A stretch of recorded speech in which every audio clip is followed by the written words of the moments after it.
Okay, the time is now 7 o'clock. Right, I'll just open the meeting. The meeting's opened of Health Scrutiny, meeting on 14th of May. Just some opening remarks, some pointers I want to mention first, just to inform members that there will be some key lines of inquiry. Then we'll open up for further questions on each of the topics. I also want to mention to members on the NHFT item, this is not for publication. Comments and questions should be sent and submitted to Raj, and he will amalgamate them and send them over to NHFT for shaping, and NHFT representatives will be joining us for the July scrutiny. Remember, this is a public meeting that's been streamed online. Moving on to agenda. Ask for a point of clarification, please. Of course, yeah. Yeah, I'm a bit confused why you're saying that this report isn't exempt. No, Yeah. no, the NHFT. Yeah, I didn't believe they were attending today. You did believe there was. No, I thought they were not attending.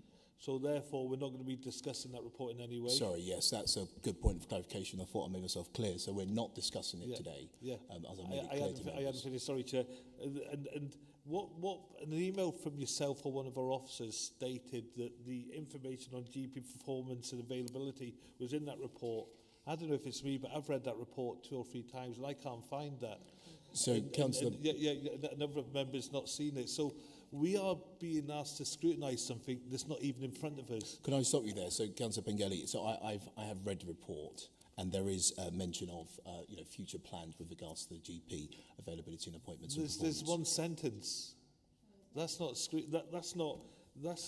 GP performance and availability. I thought we were going to get a big report about GPs all over North Northamptonshire, how they're performing, how they're not performing. So I would agree with you, Councillor Pengelly. I would agree with you, and this is some of the questions you can ask. And can we let the organisations know that haven't turned up tonight that we're really disappointed, because I'm sure the people that we represent would want. You're jumping the gun here, Councillor Pengelly. This is part of the scrutiny process, and you can put those questions to representatives here today. Well, they're not here. Sorry? You're saying they're not here. For NHFT or for the GP availability and appointments? I thought you said item 6, the people weren't here. Are they here or not? Item 6, they're not here, and we're not going to be. And we're not going to be. So the exempt report, the press haven't had, the people that we were going to scrutinise are not here. That's okay, thank you. Just for members, to clarification, NHFT, item 6, we're not discussing that today. We're sending comments and questions to Raj so he can amalgamate them and put it to them. They will be coming to the July meeting. So we're not discussing item 6 today.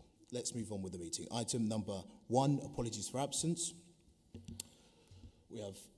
I've received apologies from Councillor Charlie Best.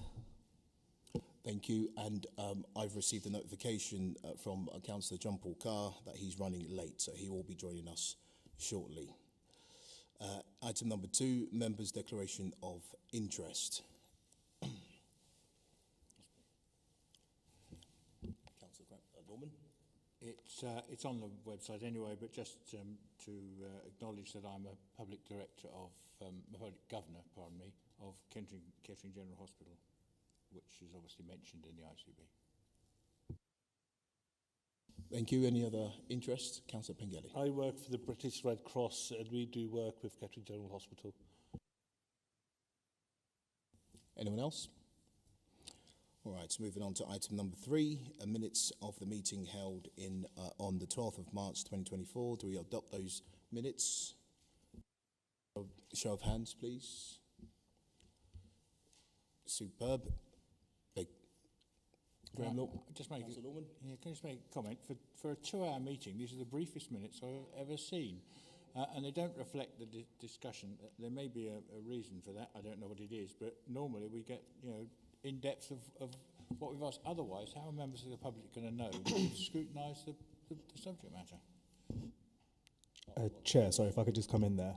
I believe that's the decision sheet. Yeah, that's not the full... attached to the document pack isn't the full minutes. Apologies for that. I think that's been a mistake there. That's the decision sheet. So that's the outcomes from the discussion. The full minutes with the detail of discussion can be shared following this and will be published online. Apologies for that. Okay, so we'll move to adopt those minutes at the next meeting once everyone's had a chance to read them. Councillor Maxwell. Well, I think personally that if you're going to have minutes of the previous meeting, they should actually be here. They shouldn't not, or they'll come back later. This is March the 12th. And I just think it's not very good if the public are supposed to know exactly what we discussed, because they're just not here being put down anywhere.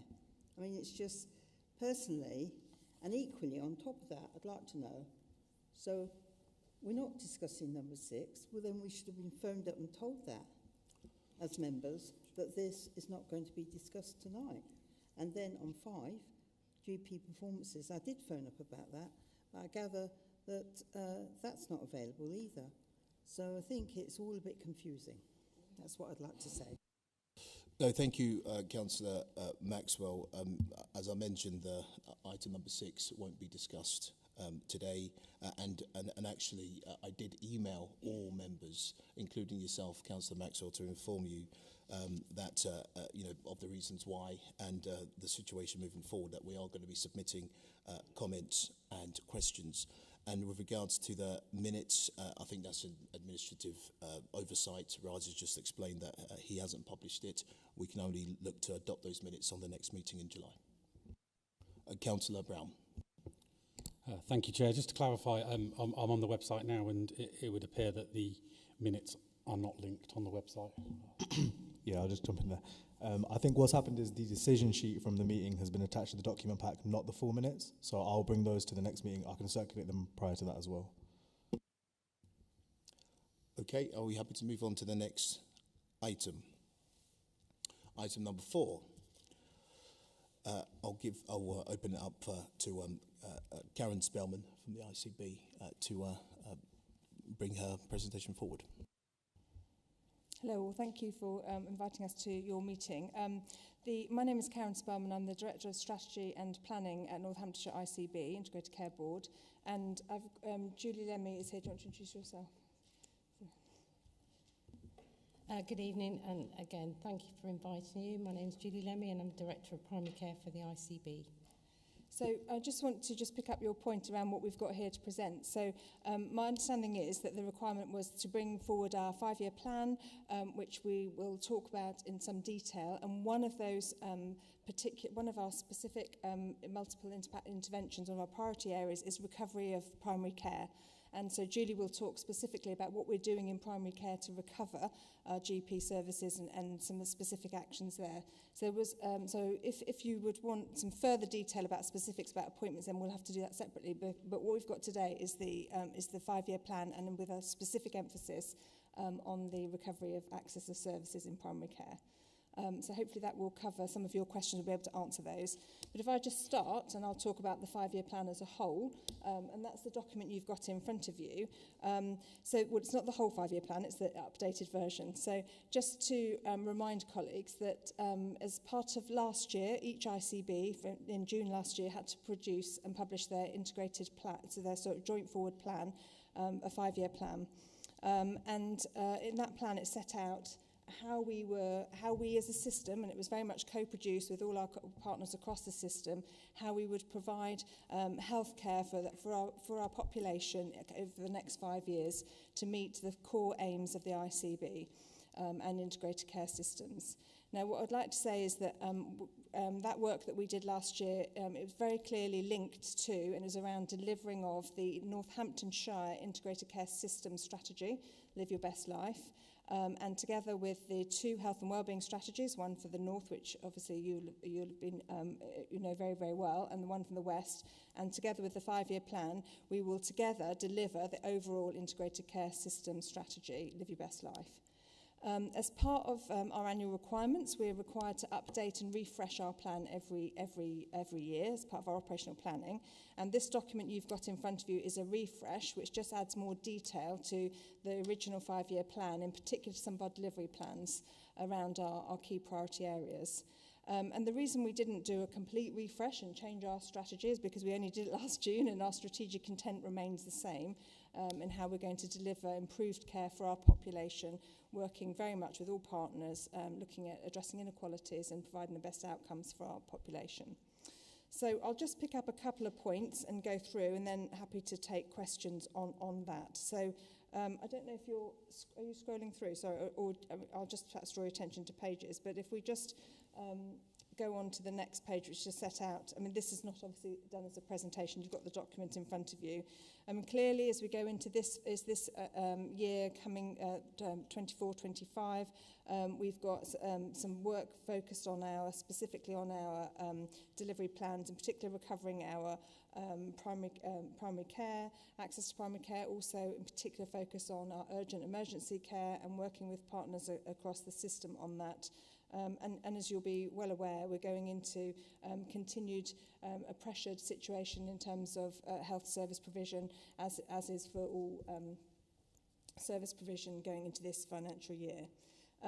We have documented in here how we intend to deliver our ICS aims around improving outcomes for our population, tackling inequalities, enhancing productivity and value for money. And also we start in our 5-year plan to this is where we really work closely with our local authority colleagues around how we can, as an NHS, support the broader local social and economic development of our localities. And that's really important that we're really focusing on that within our plans. And that's something that's we're just doing more work around.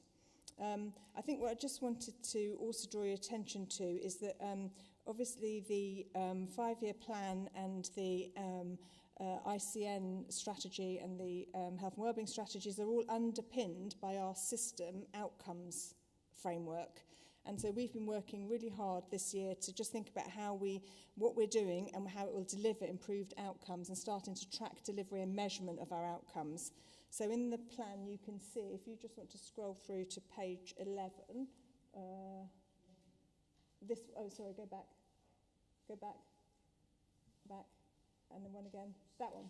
So page 11 in your pack starts, have you got, yep, that one. Oh, sorry, I'm looking at your overall embedded pack. Are you just looking at mine, are you? Sorry, that's not going to be helpful. So in here you can start to see how we've really started all the programmes of work that we're focusing on, how we really are mapping those back to, and how they all contribute to delivering these outcomes. So of our 10 ambitions as a system, these are the ones we're really focusing on: best start in life, opportunity to fit well and independent, and access to health and social care. So our programmes of work are really focused on delivering that and improving outcomes for our local population. I just take you on then. So what we've done as an ICB, we have, and it's on, was that slide 6, did you say? 6. I wish I'd got it in the right order. Do you want to go for the next one? And again. Thank you, this one. So one of the key things that we did was, whilst we've got a number of priorities and a number of areas we're working on in maternity, mental health, learning disability, a whole range of areas, there were 5 multi-impact interventions that we've picked out that we need to absolutely focus on in the first 2 years, that's last year and this year, in order to, if we don't get these right, then other things we can't do all the other things we need to do. So the first one was around digital and data. We recognise that as a real priority to get the digital and data right, not only data so we can improve our services and we understand our services, but also access to digital. And and Julie will talk about some of the things we're doing in primary care to enable access for our patients. And so that's been a real, we've done some really great work in that area. The North Hampshire Care Record has gone live. We've got new tools, and we've really worked with colleagues across the system to understand our data and enable us to really be able to plan our services. We've got more patients on remote monitoring, so patients who are now at home, who are not in hospitals, who are using digitally enabled tools, technology, that's the word, thank you, to enable to track and monitor their care so they can stay at home and be discharged and looked after from home. So we're really able to make some great progress in that space. We've also then got supporting and recovering independence, which what we mean really by that is really really focusing on urgent emergency care. And we know there's real pressures there, but it's how do we keep people well, keep them out of hospital? And there's a lot of work being done to enable some prevention work. So there's ageing well programs, lots of work with community organisations, voluntary sector, to really help keep people well and out of hospital. And then those that are in hospital and need to be discharged, when they're ready to be discharged, to facilitate that discharge. There's still work to be done, but that's a real priority area to recognise that's an absolute focus. Access to services, there has been a real focus on primary care, and we'll come on to that separately. I won't go into that because we'll do more of a conversation about that in a minute. And then children and young people is an absolute priority for us, as is a priority across the system, and we know that's a real focus in Northamptonshire. And again, there's things that we need to all work together on. So improving the health checks for 2 to 3 year olds is an absolute priority across the system. But for us, it's really then around what do we do with those children once they've been identified in terms of speech and language therapy and other services that are available to for those children to support children and young people. There's also a focus there on children and young people's mental health and well-being, and there's been some great work around in that area too. And then our final priority area being around end of life, and that was linked back to our digital services because we've been looking at a new tool called Respect around how we can really support and enable to capture people's preferences of where they would like to die and spend the last parts of their, end of their life. And there's some real focus about coordinating that, because again, we recognise that wasn't a coordinated service in our system. So they're not the only things we're doing, but they're the ones that were picked out as absolute priorities. And then underneath that, we're doing all the work around, as I say, mental health and learning disability, maternity, there are other services. We're developing all those, there's plans ongoing with around that, and particularly around some of the cancer care and elective work as well. So I don't know, there's a lot of detail in this paper, so I hope people had an opportunity to read some of it and have an opportunity to look into some of the detail. I'm happy to take some questions on that and open to discussion, but as I say, we'll come on to, do you want to do primary care at the same time, or should we do this bit first and then do primary care? I think we'll do that after. Yeah. Yeah, thank you, Karen, for that. Much appreciated. Okay, so I'll open up with some questions and I'll call on members within the key lines of inquiry we've got to follow suit. Listening keenly to what you were just saying there, Karen, so talking about some of your financial challenges, what specific financial challenges does the Integrated Care Board face, and how do these impact the implementation of the plan and services provided to residents? Yeah, I mean, we're just in the process of finalising the 24-25 plans and agreeing the final budgets with NHSE. In terms of delivery of the plan, the priorities in here, these are predominantly these are the priorities that we'll be focusing on this year.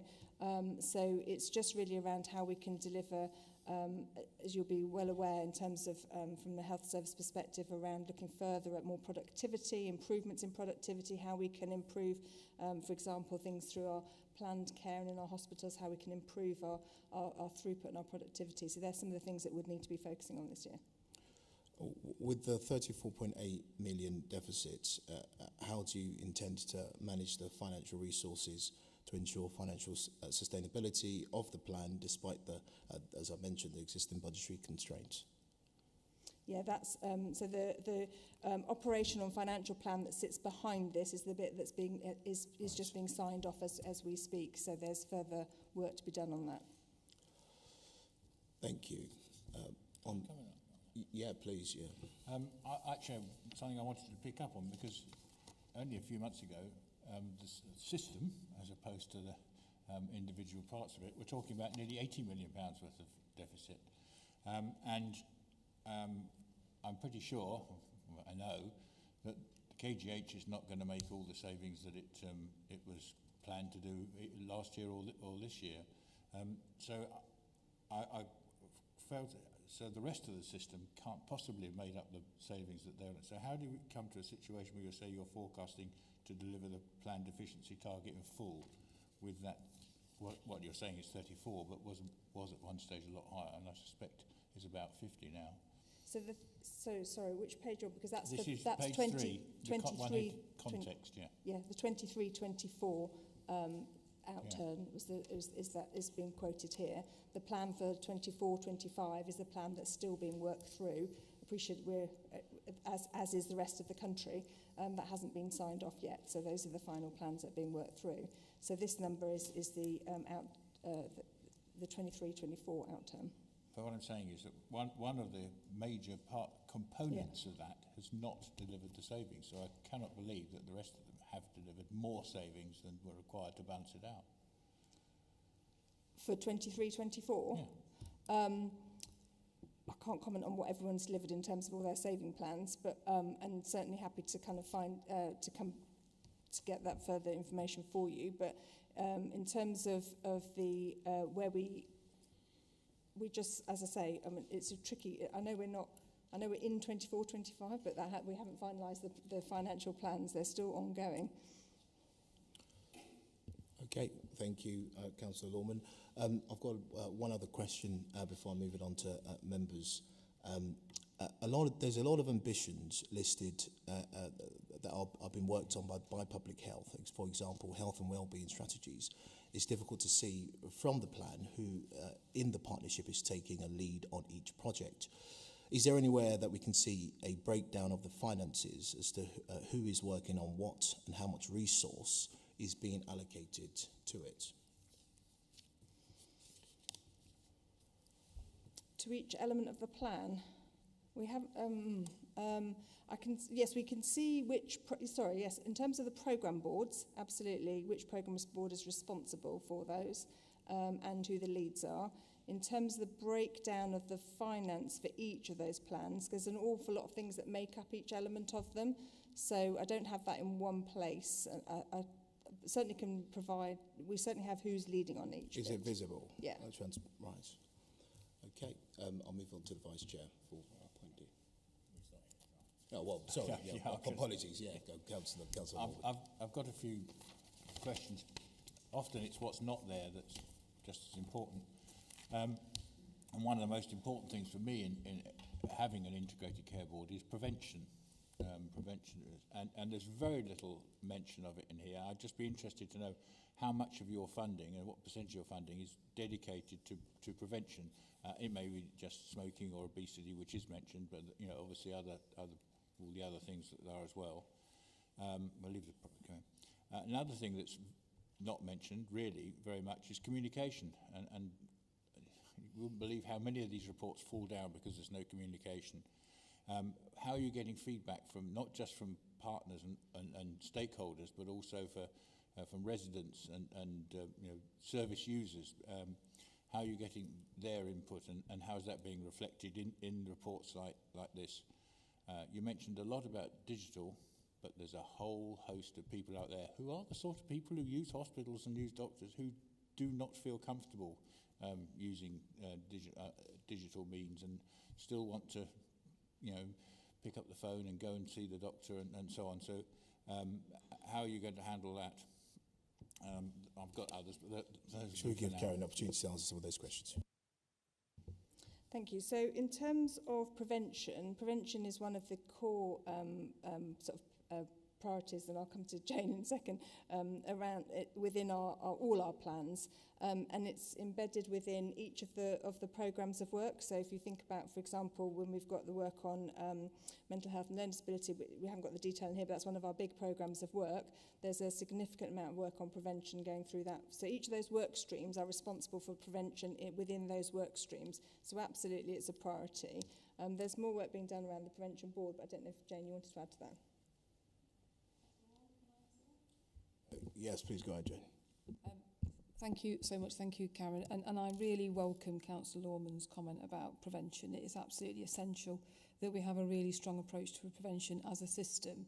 What's happened in terms of the ICB is, I think, a real move towards focusing on prevention and health inequalities going forward. And it might be useful for this group to know that there's been some quite significant changes in the way that the system is working around this. I don't think it was perhaps as visible as it might have been a short while ago. But now there is a move towards having a very distinct pillar of work, which is going to be called Health Inequalities and Prevention, and that is going to really be the home for prevention across the system.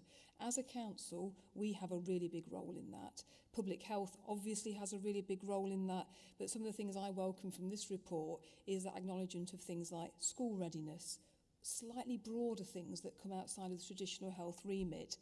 So my perspective on the prevention piece is that we need to hold all areas of the system to account in relation to prevention. So it shouldn't be, if you're doing an urgent care strategy, if you're doing a primary care strategy, whatever you're doing, prevention needs to be absolutely part of that. The new piece of work that's going on across the system to do that is really starting to get going now, and I feel that's a really important step in our journey as an integrated care system, actually, around prevention.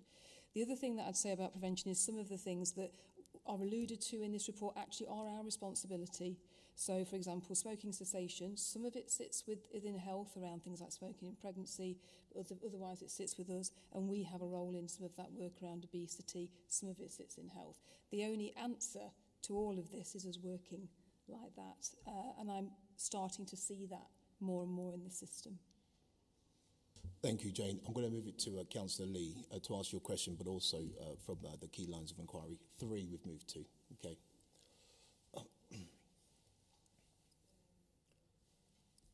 Number 3. Yeah, thank you. This is about the alignment of the Integrated Care Board's plan with Northamptonshire's Integrated Care Partnership. There is a big project that has been developed from the labs, and it is now a stage further, and it is called Support Northants, which is a big piece of work, and it is ready now to be enacted. But all it was waiting for on the 17th of March on a Health and Wellbeing Board meeting was for funding, 175,000 from the Integrated Care Board.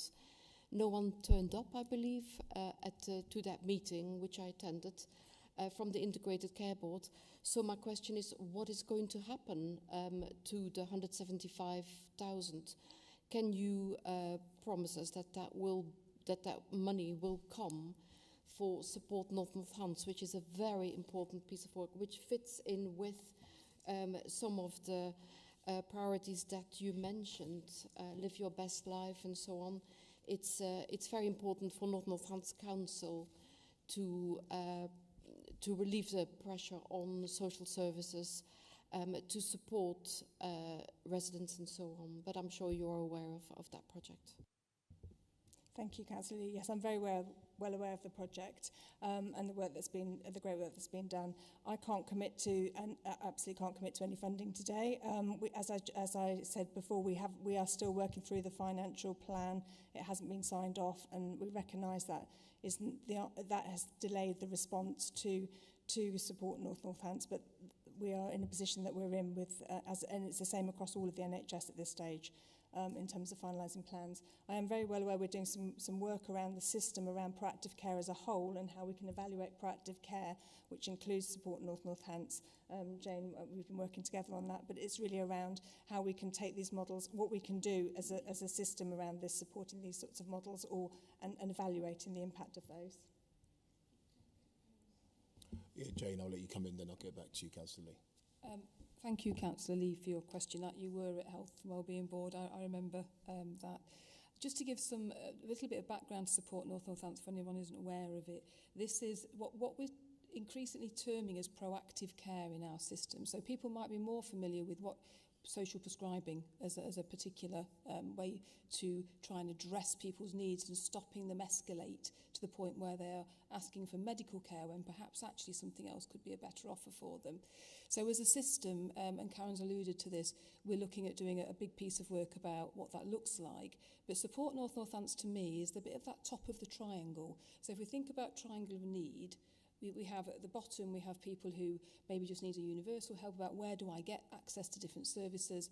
But the very top are very complex people who do need a lot more support. So, for example, this might be people who are well known to adult social care, well known to being in the emergency department quite a lot, but still don't have some of those health and social care outcomes that we'd want them to get. So Support North Northants is about providing that sort of wraparound support for that particular group. In terms of the funding, and Councillor, you are right to point out that we do have a hole in the funding. So Public Health and the Council more broadly, but through Public Health, have made a commitment to continue to support that for another year. I've had a number of other partners now who've also put some money in the pot, if you like. I think what's really crucial for Support North Northants is that we get the evidence for where the benefit lies. So what I've also committed to is I have a very experienced evaluator and researcher in my team who's going to independently, because they're not remotely involved in the programme, evaluate that. And what my particular interest of that is, well, where does the benefit lie? Now, I've done work like this before on a similar setup. What we want to say is, how does it affect how many times people go into KGH emergency department? How many times does it affect people going to primary care and perhaps that's not the best place for them to be? What about adult social care? Can we stop people escalating to a point where we need so much more support? So we're doing that evaluation as part of the package that the council's put forward to how do we support this going forward. I understand that the ICB is in the financial position it is where they can't guarantee that, but we're making plans for what do we do anyway going forward with that. The big issue, though, is that as a system, we have lots of different funded activities that are called really proactive care. And what we need to really do as a system is say, where have we got duplication? Where have we got gaps where there appears to be none of this kind of support? And how do we actually come together as a local authority, as a health system, and say, actually, how do we do this in a way that meets everybody's needs? And some of them are very acute, and some of them are much more general and low level. How do we do that with the resources we've got? And Ali's not here today, but Ali Gilbert and also Kerry Pennell from the local authority are leading a really big piece of work in the system on that. What that will ultimately bring is a potential model where all of us as a system will have to say, what can we put into this pot to actually enact this much more joined up and integrated approach to proactive care? Thanks for that, Jane. Before I get to you, Councillor Maxwell, we're going to move on to point 5. For Councillor Brown to ask those or one or two questions before I open it up to members to ask other questions. Thank you. Thank you, Chair.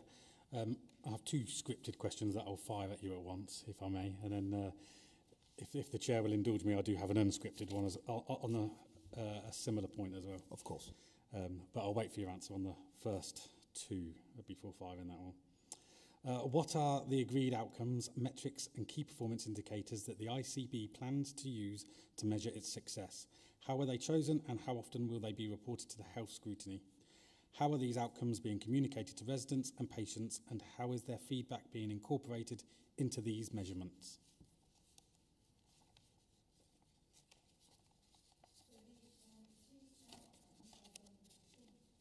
Sorry. So apologies. Thank you for that. The key outcomes are, we've got an outcomes framework for the system, for the Northamptonshire, and we are very focused on delivering those key outcomes that I've identified. So they're the high-level metrics. Some of those are in the plan, and we are working together with partners to do joined-up dashboards that will show those outcomes and our input into those outcomes. Then within each programme, we've got an agreed set of metrics.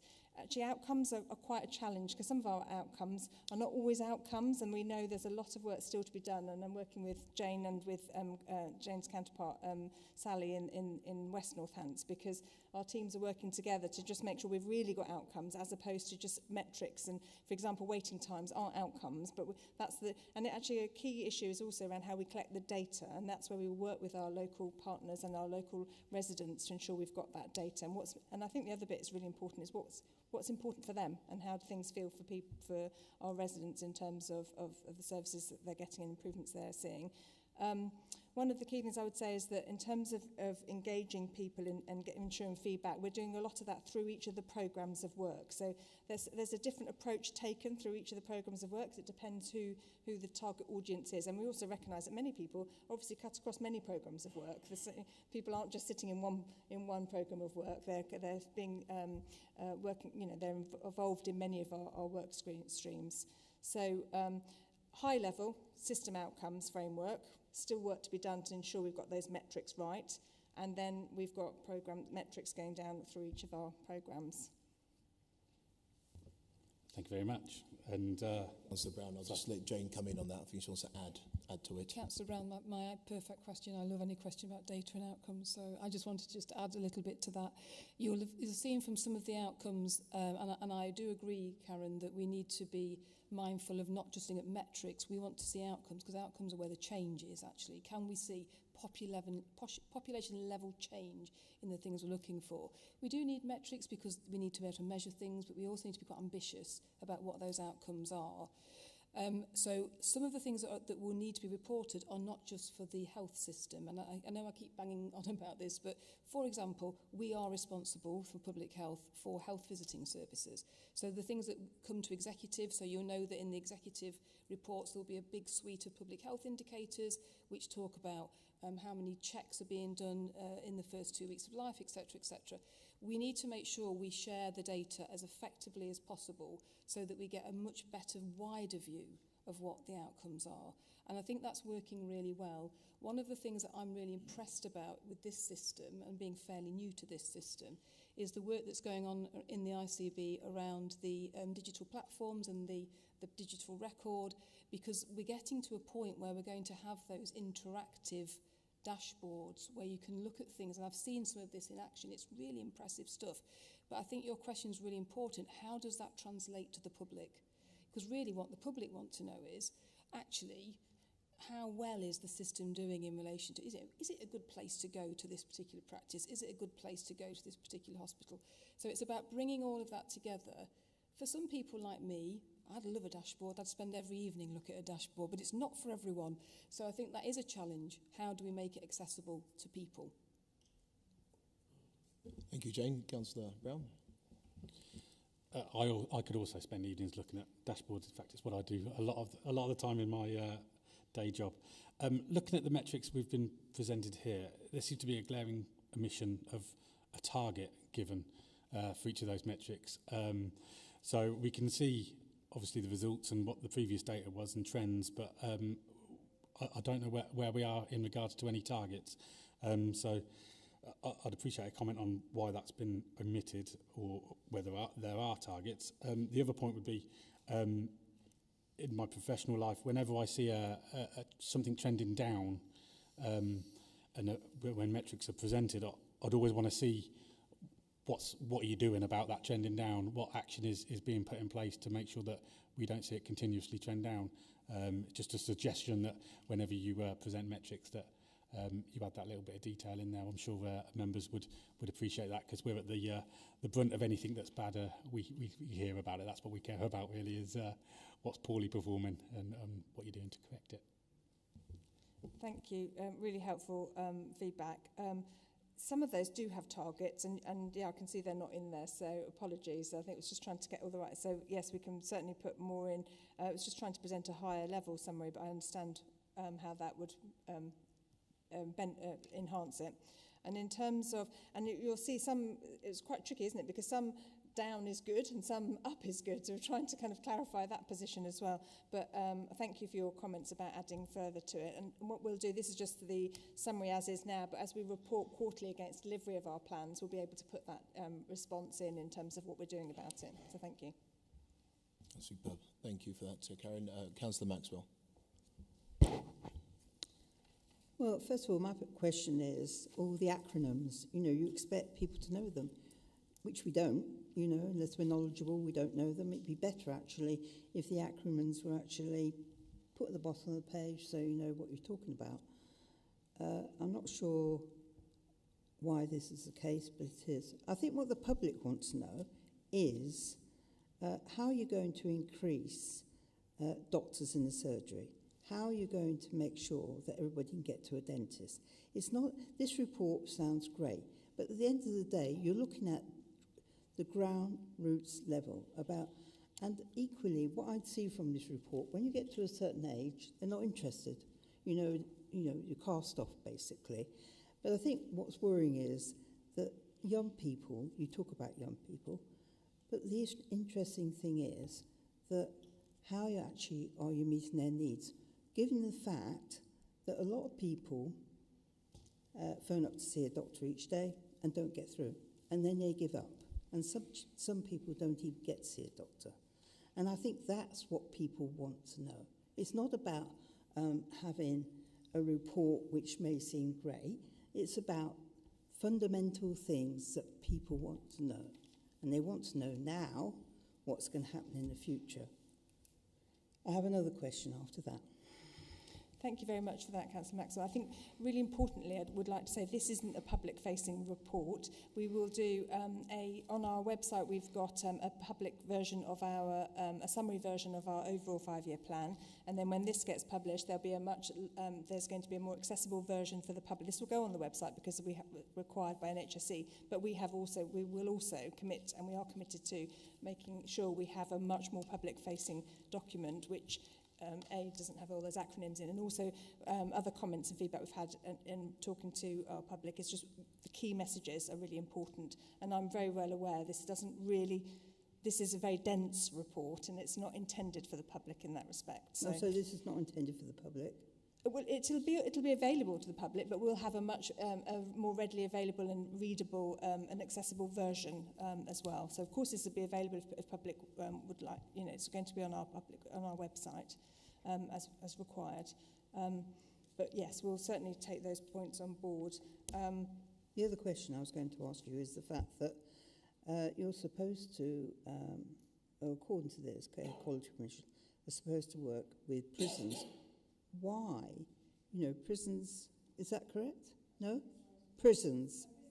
Is that correct? Yeah, yeah. And apparently it's not performing at all. You know, in fact, that, you know, people go into prison, they need certain care, they need certain care when they come out. And when they come out, that's an issue because they're not being cared for. Prisoners are just left to carry on. And they're the ones who need to go and see a doctor maybe, because of the health and the aspects of their mental health after coming out of prison. And yet it's not addressed at all. It's sort of like washed over. So really, from this report, I just feel that it may be that you think that everybody will sort of just accept it. I personally feel that the report is not very clear. That's my view. Jane, yeah. Just to raise about prison healthcare. So my understanding is that that's not in your remit. Is it in your remit, prison healthcare, or is it externally specialist commissioning? So it is a very complex area of care, Councillor Maxwell. But what I wanted to pick up on is that very important point you made about leaving prison. Because when you leave prison, and I've done lots of work in this area before, it's a hugely vulnerable time, because when you're in prison, you get a range of different services and you can start treatment or have your treatment continue during that time. And it's a very vulnerable time when you come out, particularly if you come out to a different area. There's a bit of an issue there. But just to give some assurance, one of the big areas of potential problem is when you have a drug and alcohol problem. So we talked a little bit about this at the last health scrutiny. And I think one of the key things as a system we need to pick up is mental health and drug and alcohol problems coming out of prison. And we've got some very specific work going on with our providers locally, with HMP5 Wales, for example, to look at how do we actually make sure we get continuity of care.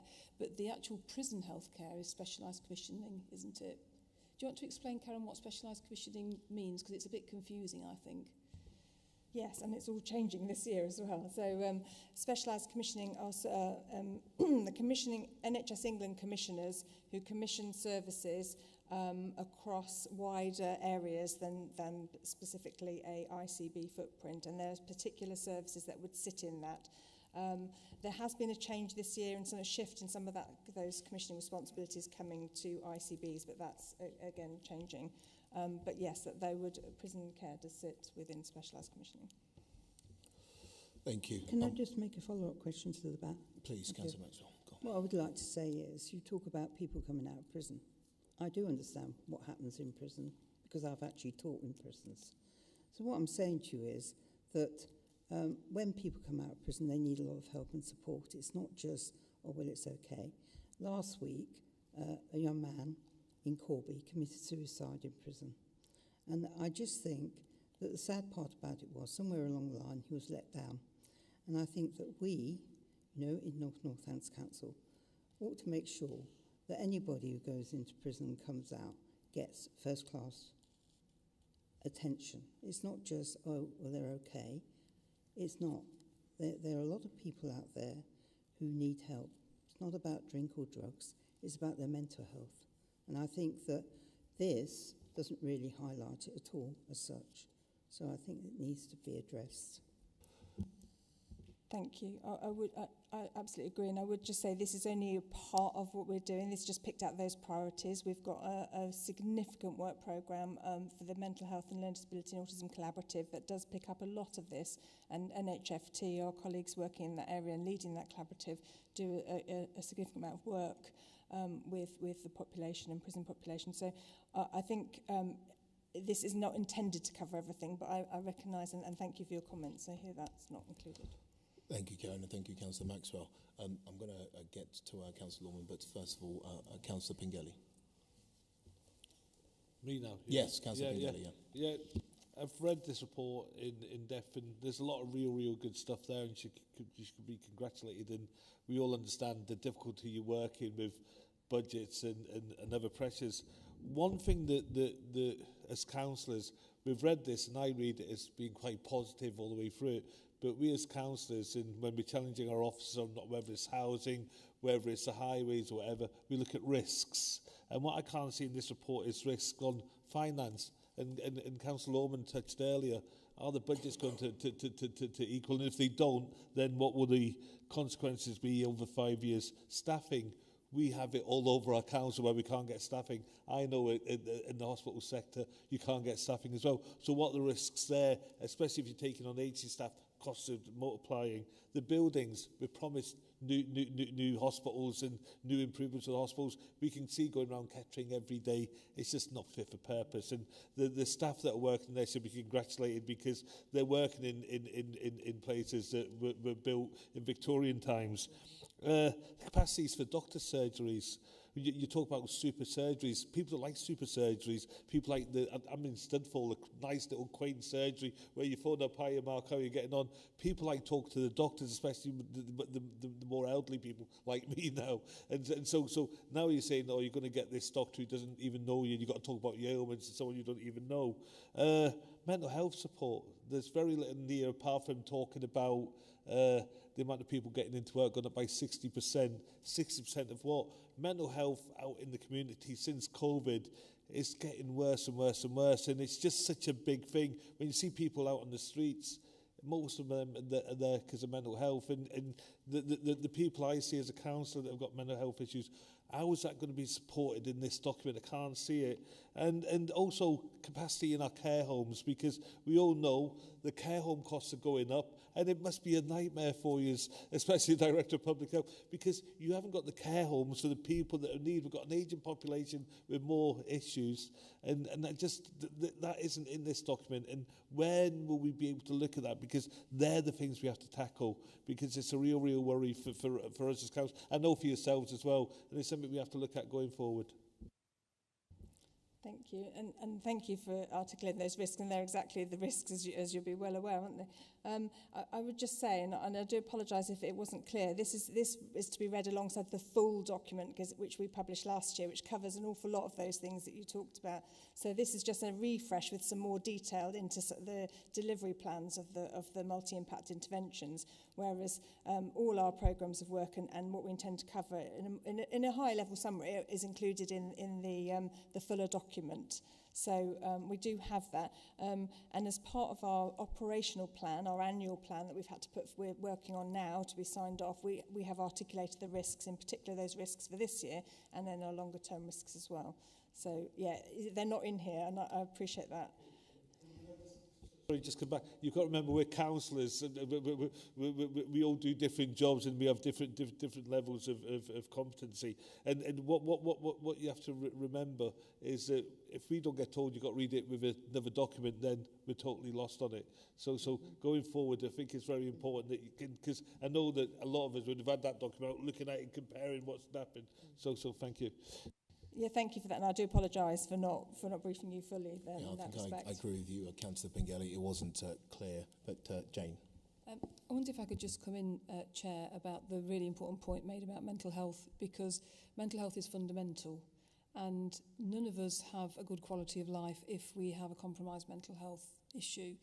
And one of the things I will say again, I feel I keep saying this, it's coming into this system, there's things I've really I've been quite impressed by. But there is the way that the system works, mental health is really important, and one of the key pillars, we have these pillars that we do particular areas of work across health and social care, so that's the local authority, it's health, but it's also our voluntary community sector. They are incredibly important in this space, and Northamptonshire and North Northants, but also as a whole county, we're very blessed with a very vibrant VCSE in that area. Mental health is sort of orchestrated, if you like, and we work together through something called the Mental Health and Learning Disabilities Collaborative, and that brings together everybody interested in working around mental health across the system. And what I see in that when I go to those meetings and listen is I see lots of people wanting to work in the same direction, and the things that seem to really come out of that for me are getting the right care at the right time, and that's always been a challenge for mental health. For many, many, many years, that across nationally, that's been a challenge. But I do think there's some interesting work going on locally around that. What's interesting locally as well is there's quite a lot of work going on around how do we, it's difficult to prevent people having mental ill health, but we can support people so they don't escalate, and we can put things in place to give people a much better quality of life. So there's some really good work going on in the area around suicide prevention, and I wonder actually, Chair, whether it might be a good idea to bring that work and maybe the work of the wider mental health collaborative to this group, because there's so much going on in that space, and I think members would gain a lot from that, particularly because I know you'll have lots of questions from people in the community saying, what's going on in this space, how do I access this sort of care? But it feels like there's a good grip of it, in my view.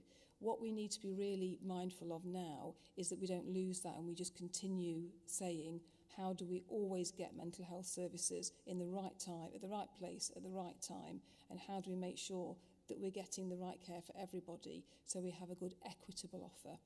And I think across the system that's a challenge for every single service, is to be able to say, to what extent is my service equitable to everybody, regardless of somebody's gender, where they live, their ethnicity. That's a challenge that we all need to take on. And I think in mental health, that is something we need to think about as well. Thanks for that, Jane. Councillor Lee. Thank you, Chair. It would be interesting to hear about that work that's ongoing, but as a scrutiny committee, we are not just here to note what's going well, we are here to scrutinise things that could be better, and questions have been asked here, and we should really formulate recommendations and look then after a few months to see if it's improved. I mean, for example, there is the work on assessment, especially with children and young people, which is down here on page 15 as a focus area, and the metric, and I believe that the targets are actually there. I think they're on the left-hand side in the column of metric, but I may have misunderstood. And then on the right, we see, is it 55% of children that were that had their check within 1 month of when they should have had it? And can we recommend that that figure improves, for example, or am I misunderstanding the figures? It's just understanding how things work and where the focus areas, where we will see the improvement in the focus areas, and formulate a recommendation as to what we can expect. Karen? I'm really sorry, Councillor Lee. I wasn't quite clear which page you're looking at, because I'm looking at different page numbers, which... I mean, the one with the metric, which you referred to as, was it page 11? Oh, yes. But can you see? Yes. Children and young people, there you've got 55% that is outturned, then you've got 85%. It's just how many children are seen within the timescales. And if we're talking about recommendations, patient participation groups, that's something that was launched, and well, I'm a member of one. We've never met. How well are they working? It's about communicating with the patients as well. It's just something I was going to ask, because I haven't heard. It seemed to be a tick box exercise. You can join it, and then nothing seems to happen. Thank you. Yeah, so with regards to the patient engagement, I think we have different, varying levels of maturity in terms of how we're doing that, and some of our programs of work are progressed much further than others, and I think there's more work to be done, and in particular around engaging with the plans. So absolutely, from your perspective, I think that's something that we know we're working on. We need to take forward. With regards to the metrics, yes, we will be feeding back and reporting against those metrics and looking, and absolutely the focus is on how we deliver improvement in those areas. So this is as it is at time, so we will then be reporting quarterly and we'll be able to demonstrate that. So the purpose of having those metrics is so that we can do exactly that, so we can measure where and target our improvement areas. Yeah, thank you. No, thank you for that input. Thank you. Councillor Lawman. Thank you. I've got a couple of comments and some questions out of the paper. Definitely I agree with that, but PPGs are very patchy in North Northamptonshire. Some just don't exist, some do. And the comment was made, Mr. Beth here made the comment about some of the services. People have got to know those services are there and available. And then no good putting something on that nobody comes to. But my comment out of the paper on what's page 11 of the actual paper rather than our full papers, it talks about delivery partnerships, and I'm quite disappointed really. There's no mention of the local authority or public health there at all, and only the skimpiest mention at the bottom of local area partnerships. And they are, I mean, obviously every area is doing it differently. West are doing it differently for us. But we have 7 local area partnerships that have been very engaged, have all come up with projects, some of them common, and gone away and done a lot of work and had a lot of partners involved.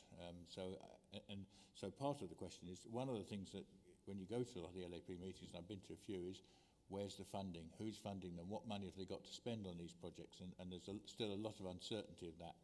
Well, which goes back to my question earlier about the prevention, how much funding is it? But the questions I've got, I was on the county council and we had a new project was done for prevention of over 65s having to go into hospital for falls. I mean, most of the falls were in care homes, and a lot of them were repeat ones. And there was an intervention done with paramedics who, you know, and I don't know if that project is still going, but it's one of your outcome metrics without any figures other than the current data here, and I just wondered if that's still going and how that's being monitored and what success there is.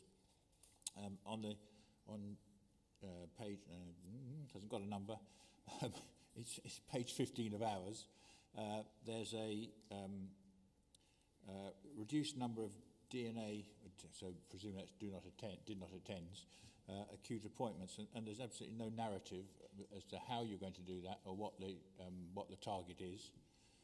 It'd be useful to know. We're going to talk about GPs in a minute. There's a question there on that, so I'll leave that one. There was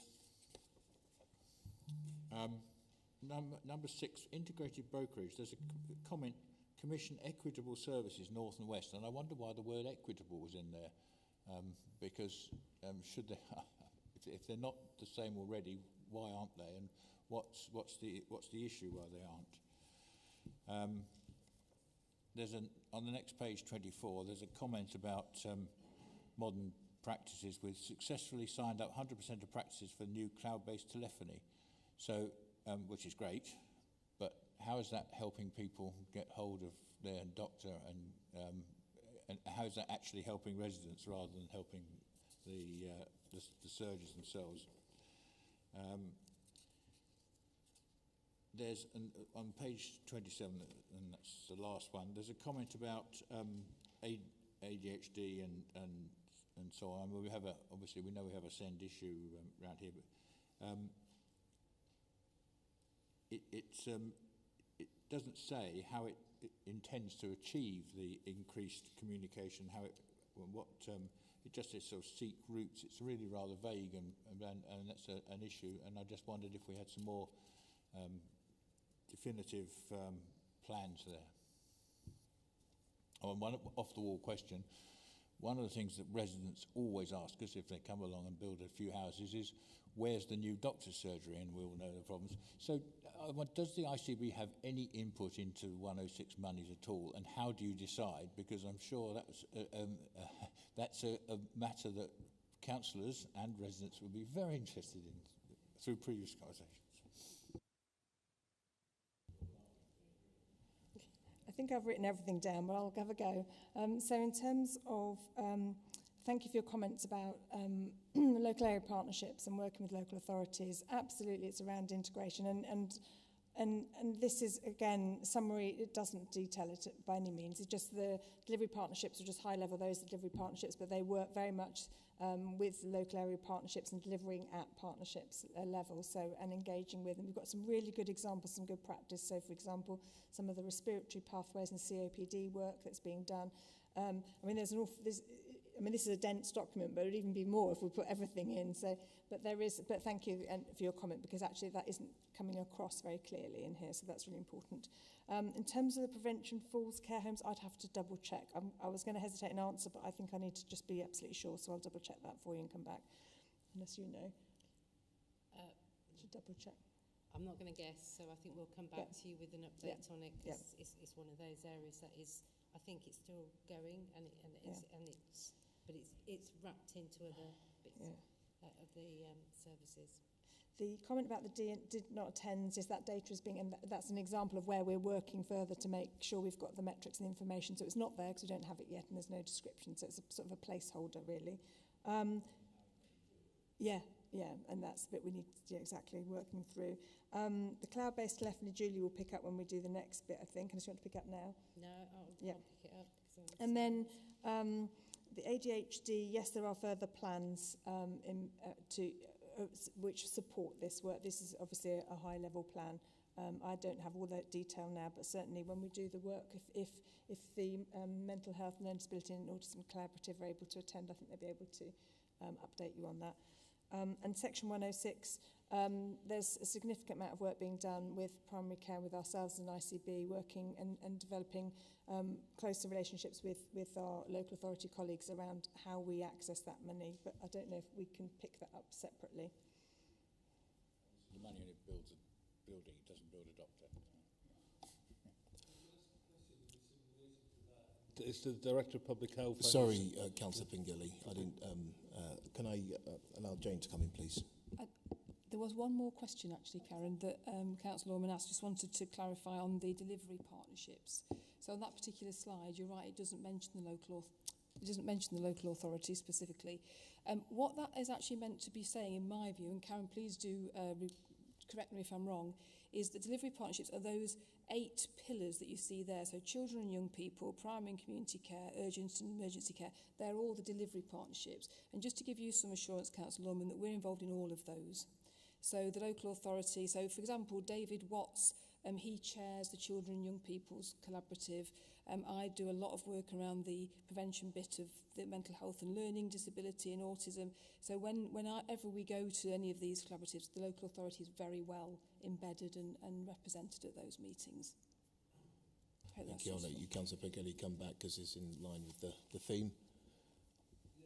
Follow to Councillor Orman's comments. This is a 5-year plan. So next year or last year, west of Corby say we want to build 5,000 new homes on the edge of Corby. What do you then do? What would you then do? 5,000 new homes, how would you then say, how are we going to look at the health of them people? Because that's one thing that comes across. You build these homes and you don't care about doctors. I know you do, but we don't care about doctors, surgeries and the infrastructure, dentists and things like that. So what do we do when them 5,000 new homes are built to ensure that the people living in the area, whether it's Wellingborough, Kettering or Corby, are not going to lose out, and we're going to get that extra money for these health provisions in them areas or in the town? How has that money come your way? Because you should get some of that money. Yeah, so in terms of Section 106, obviously they are the legal, that is the legal agreement that, that developers and local authorities agree. Now, as part of the process, we are consulted with, and what we do is obviously sort of based on what you've just described. We work through what does that mean. So if there's 5,000 new homes, then we start to sort of map that to have a look and see what in terms of what we're going to need. So we work very closely with the local planners. And I have to say that, you know, we've got some good relationships with them because that's key. And then once obviously the consultation is, we've given that then goes in, and very much like with all of the Section 106 agreements, it then gets debated and the planners would then agree what contribution will come to us. You know, contributions, we respond on all applications above 10 houses. But I think you'll all be aware that, you know, there's lots of brownfield sites out there which you can get, you know, probably flats on, which means obviously there are more people coming into flats. So we do, as I say, respond to every application. Now that funding does come to now, and it used to come to formally, and I'm trying not to use acronyms because we're great at that in the NHS, but it used to go to NHS England, but since the delegation to the ICBs came for now with all of the primary care providers, because it's not just GPs, it's optoms, it's pharmacies, and it's obviously dental practices, so we are now responsible for those. Then that contribution will then come down to the ICB, but it is dependent on what the agreement is in that legal document. And I always say that, you know, obviously when we put in for that, we look at what the infrastructure costs are going to be to develop something, or it could be that, you know, we ask for a contribution that will enable us then to sort of do some improvement works on existing dwellings, existing practices.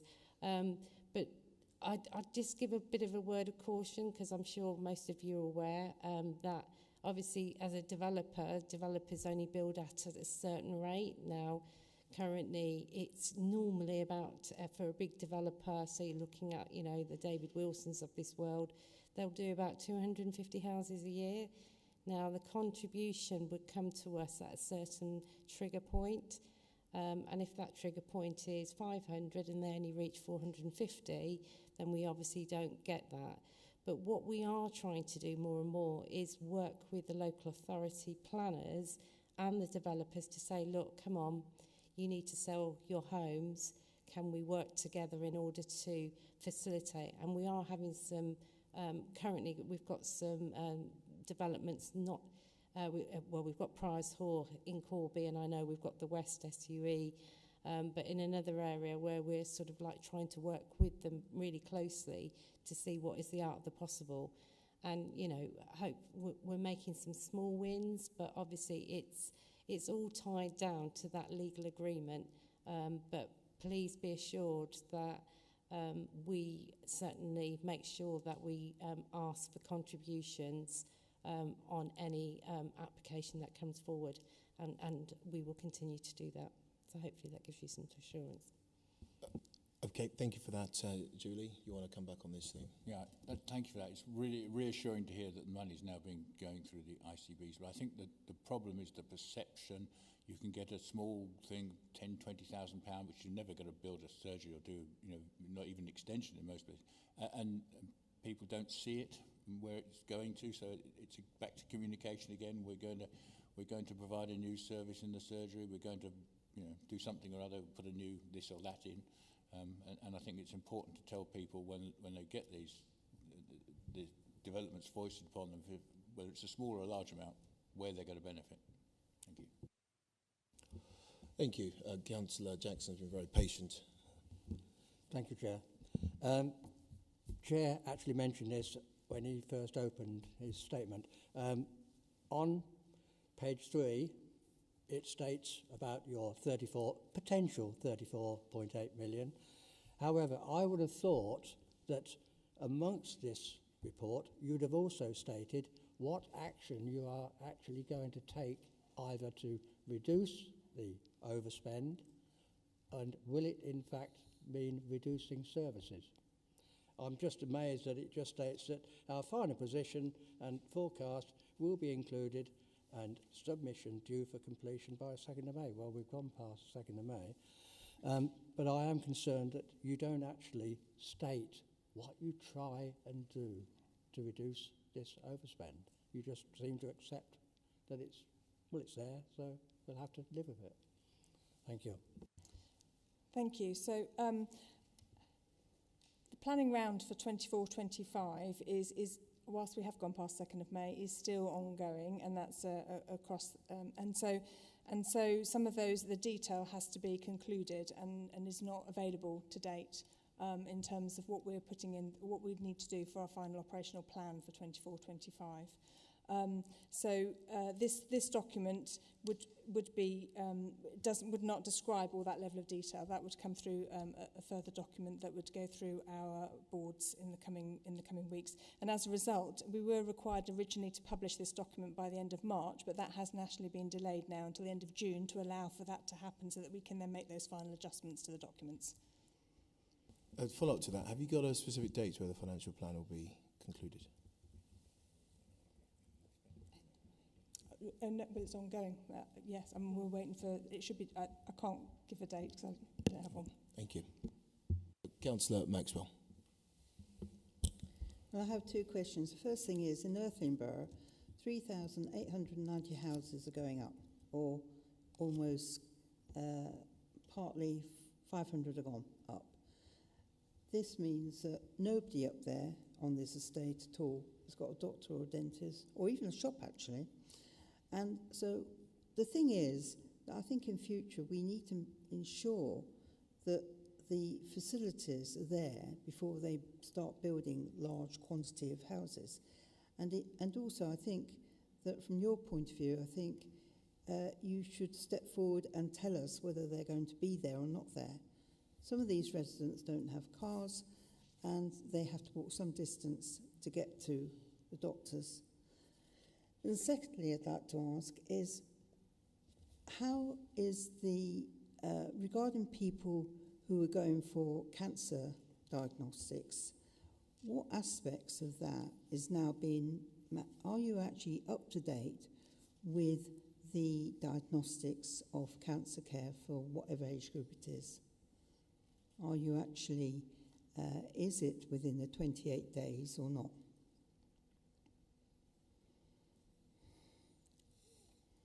So if I start with the cancer diagnostics, so yes, we as a county we perform well on that. We're doing some great work with our local population, and we are achieving the target for cancer for the 28-day target, and we plan to do so for the remainder of this year in our plans.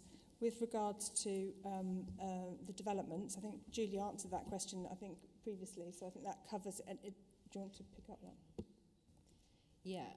So I think in terms, we have a little control over if developers put applications in. That's why we work really closely with the planning officers in each of the councils. And obviously, ultimately, they make the decision. We are a party to a consultation, but I get what you're saying, Councillor Maxwell, in the sense that, you know, if these developments are coming forward, then I think that there needs to be some honesty about, you know, what is available and what is not going to be available. But that the the planning authority is the one who makes those decisions, not health. Thank you, Julie. We are going to have to... On that one, just quickly. Very quickly.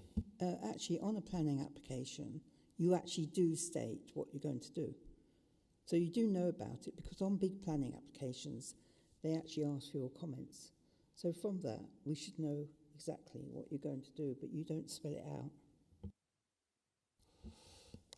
Thank you, Councillor Maxwell. We are going to have to wrap up on this item. I will allow Councillor Mercer to come in with a comment. Thank you. You mentioned about falls, so I just thought I'd tell you a little bit about the local authority and what's being done with that. In fact, I saw a statistic that there were 2,000 patients attended Kettering General with falls in 1 year, so it is a big problem. At the Adult Social Care Department have developed a really good system, which is called a razor chair, and it's an AI in the tablet that can assess whether the person that's fallen over, say in a care home, can be raised without causing any great harm. And then they have a contraption that lifts them up. Now, that is such a good project that it's been shortlisted for an HSJ award, and the award ceremony is in a couple of weeks' time. So there's a lot of work going on with the local authority with that. And I'd just like to say also, it's not so apparent from this document, has been mentioned by a couple of people, but a lot of the things that are in here are work that public health are doing or adult social care are doing.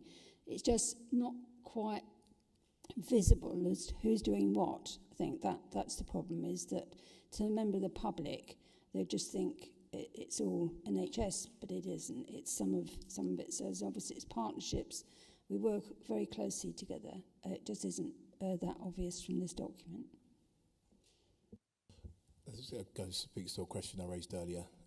Did you want to come back on that, Karen? My apologies. On Councillor Mercer's comment. Yeah, so it's something I asked earlier about. It's not necessarily clear who's doing what. Yeah, no, thank you for that. And certainly, and that's to Jane's point, that local authority partners are involved in all those partnerships. I think it's just really about being a bit clearer in the document. But yeah, thank you. Thank you. We are going to move on, for want of time, to item number 5, GP performance and availability. Over to you, Julie. Thank you. So what I would like to do is just go through some of the sections on there. I'll try and sort of like just articulate, what we've done and what we're looking to do. But I think in terms of context, and I'm going to talk about, obviously you are interested in general practice, but in terms of primary care, we're now responsible for all of primary care. So I recognise that it isn't just about access to GP services, it's about dental services, which is currently obviously high on the agenda. So if I reflect, if I go back to what's within this document and the high-level summary that we've provided. So back in May 2023, there was the 2-year, I can't get my words out now, a 2-year delivery plan for the recovery for general practice was published. Now, obviously, within that document, it talks about there's some sort of 2 key main things that they were trying to tackle. One being the 8 a.m. rush and trying to get to see a GP and get through. And then obviously the other one was about if and when you see them, make sure that you're being seen by the most appropriate person and your need is being dealt with. Now, obviously, when we say dealt with, it could be that it needs to be done on the day. It could mean that you need something, that can wait, and you could get an appointment for that. So, as part of that, as part of the the plan, we were required to sort of focus on 4 areas. Now, I don't know which page it is on your slide, but if I talk through in terms of, there were 4 things that we have put in there. So we're talking about empowering patients. There was the requirement to see to manage patients' health, and then there was implement modern general practice, access, build capacity, and cut bureaucracy. Now, what we've done is, within the slide deck that you've been presented, there were obviously the key targets that we needed to do. So what I'm going to do is just quickly go through, because I'm conscious of time as well. Each of those areas we were required to sort of work through and start on a journey, because this is a journey about recovering access to those services. So if we look about empowering patients, one of the things that they wanted, that the target was to focus on, was the development of the NHS app, and the use of that, and also look at self-referral pathways. So there were some key areas that they wanted us to focus on, and what we have done is we've established some referral pathways, self-referral pathways, which can be accessed, and these sort of include I was going to say MSK, I'll get told off, musculoskeletal services, and things like podiatry, and they can be then, as a patient or as a member of the public, you can self-refer. Now, that was year 1 of what we were required to do. So what we have done is the NHS app is now live and is being implemented across all of our practices. We have, as I say, the self-referral pathways. There's still work to be done, and it's early days in the sense of the numbers, but part of that is about those comms that we try and get out to. And also there was the Pharmacy First scheme, which has successfully been launched now, and that means that there is, again, sort of access to pharmacy services, so that, common, bites, stings, and that you can actually sort of go along to a pharmacy and they can actually sort of help, obviously, with that. Because a lot of these things that I'm talking about are things that you don't necessarily need to sort of try and ring up and get an appointment for. You can actually do yourself. As it's in the pack we're giving you, 96% of our pharmacies signed up to that, and I think across the, I've sent my glasses, I can't see you all, 96% of our pharmacies across our county have signed up, and we've got 110 pharmacies, so that was a real achievement in trying to get them. And again, very early days, we haven't got some of the data yet, but as and when we get that, we can obviously share that. So that was sort of year 1. So year 2, which is what we're in now, we still need to obviously maximise those services that we've established, make sure that they're working right. We need to get feedback from both the service users but the wider public as well, and we'll be looking at that. I think the driver in terms of empowering patients to use these services is a collaboration between both general practice and pharmacy. And obviously what we want to try and do and encourage is the use of the NHS app. But I do pick up that not everybody, that's not for everybody. But again, that's work that we are doing in the background, because not everybody will be. But some people, I think the younger generation love the app, but equally, there's a mix in terms of, people that want to and older people do like to, surf the net and the rest of it, as my father-in-law always reminds me that he's quite good at going online and sorting out his own shopping when he needs it. So I think in terms of the Pharmacy First, there's still work to be done, and that's what we're going to be focusing on year 2. So if I move on to quick in terms of implement modern day general practice, And again, this was, you know, a real push from the government all the way down.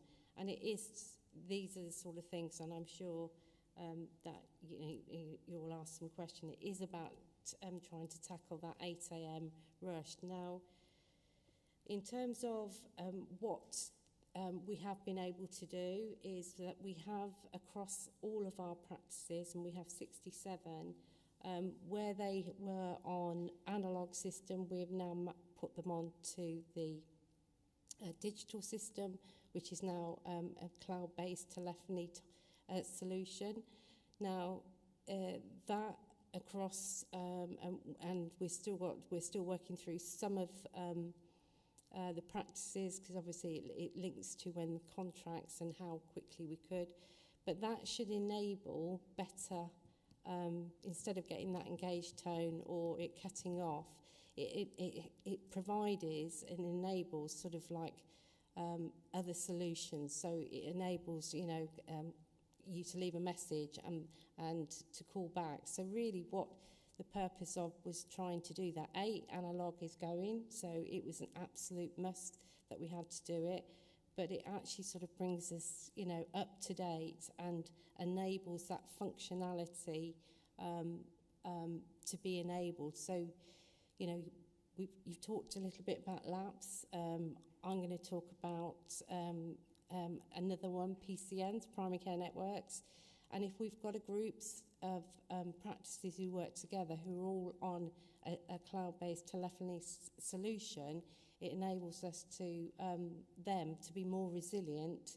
So if practice A goes down, they've still got the ability to calls to be diverted to other practices. So there are some real benefits to doing that, but obviously, you know, that was one of the key targets that we had to hit.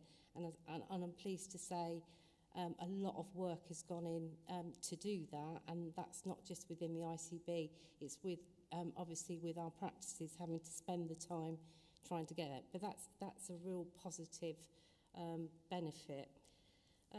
We will also, as I say, we've also been delivering care navigation training, and this navigation training, so we've picked up on a little bit, and it's a bit what Jane was saying earlier. There's work that doesn't necessarily sit within general practice, but actually what we've been doing with the practices is developing care navigators who can then help navigate our patients and our public to the right service, because there's a lot of things that come into general practice that might not even be health related, but they need to know where they can sort of signpost them. And I think as a system, I think we are starting to work more collaboratively, and we're starting to signpost. And I've seen some really good results of some of the care navigation and some of the social prescribers that work within the practices.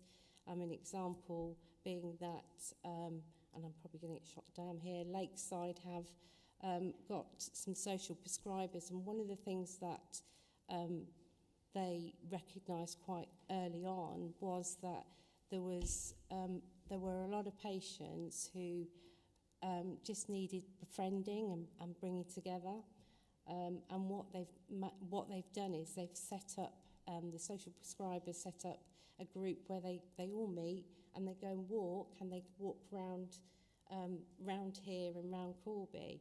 And it was initially when it was first put in, it there was a few, but it's now grown, and whereas they were going out once a week, they're now having to go out, more than 2 or 3 times a week, which is something that is good, and it picks up on mental health and health and well-being.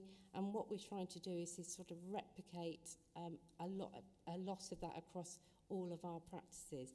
So I think that care navigation training is what we've managed to deliver to all our practices to try and get them to start doing that work which picks up on health and well-being. So in terms of and again, I do apologise because there are acronyms in here. We were asked, as all systems were, to to develop what is known as the Primary Care Access Recovery Plan, which is called PCARP. Those plans now are all in place.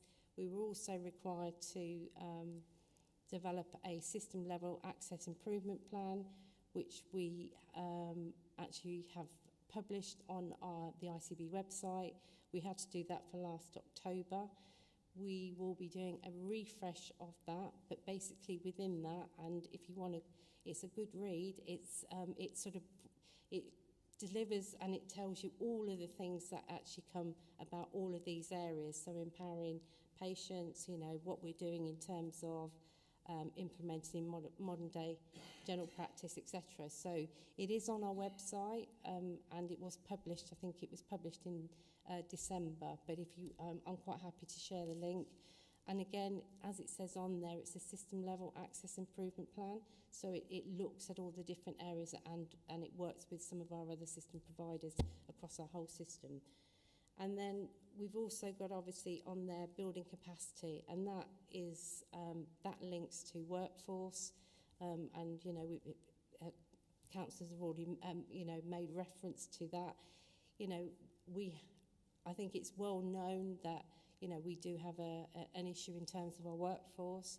What we are trying to do and have been doing over the last sort of 2 years is looking at different bringing different professions into the practices specifically, and I'm not going to try and sort of say that I can't think of the full term, but there's been a programme of investment which has brought in different professions coming into the practices. Now, what we've been managed to do is with all of the PCNs, primary care networks, these staff will come in and they'll work across their footprint. So we've recruited in sort of clinical pharmacists, advanced nurses, paramedics, you know, the list is on, and we continue to do that. And in terms of those numbers, we've managed to bring in those resources, and those individuals are then able to see, obviously, patients that then releases some capacity to obviously support the workforce in terms of GPs on the ground, because you know you don't always need to go and see a GP for a cough and a cold. You could see a pharmacist, you could see a nurse, and I think some of that is about educating the public and patients that you know what we should be doing is using our GPs and our senior clinicians to sort of work with the more complex patients. So, you know, if they've got comorbidities, you know, where they've got, you know, several conditions, they're better placed to be able to risk assess, for a better way of putting it, you know, what the need of that patient is. And that work is obviously going to be, is ongoing. But we do recognise that obviously within I would say within sort of, you know, all of primary care, we really have got, you know, major issues in terms of the workforce, and we need to look at different ways of doing that.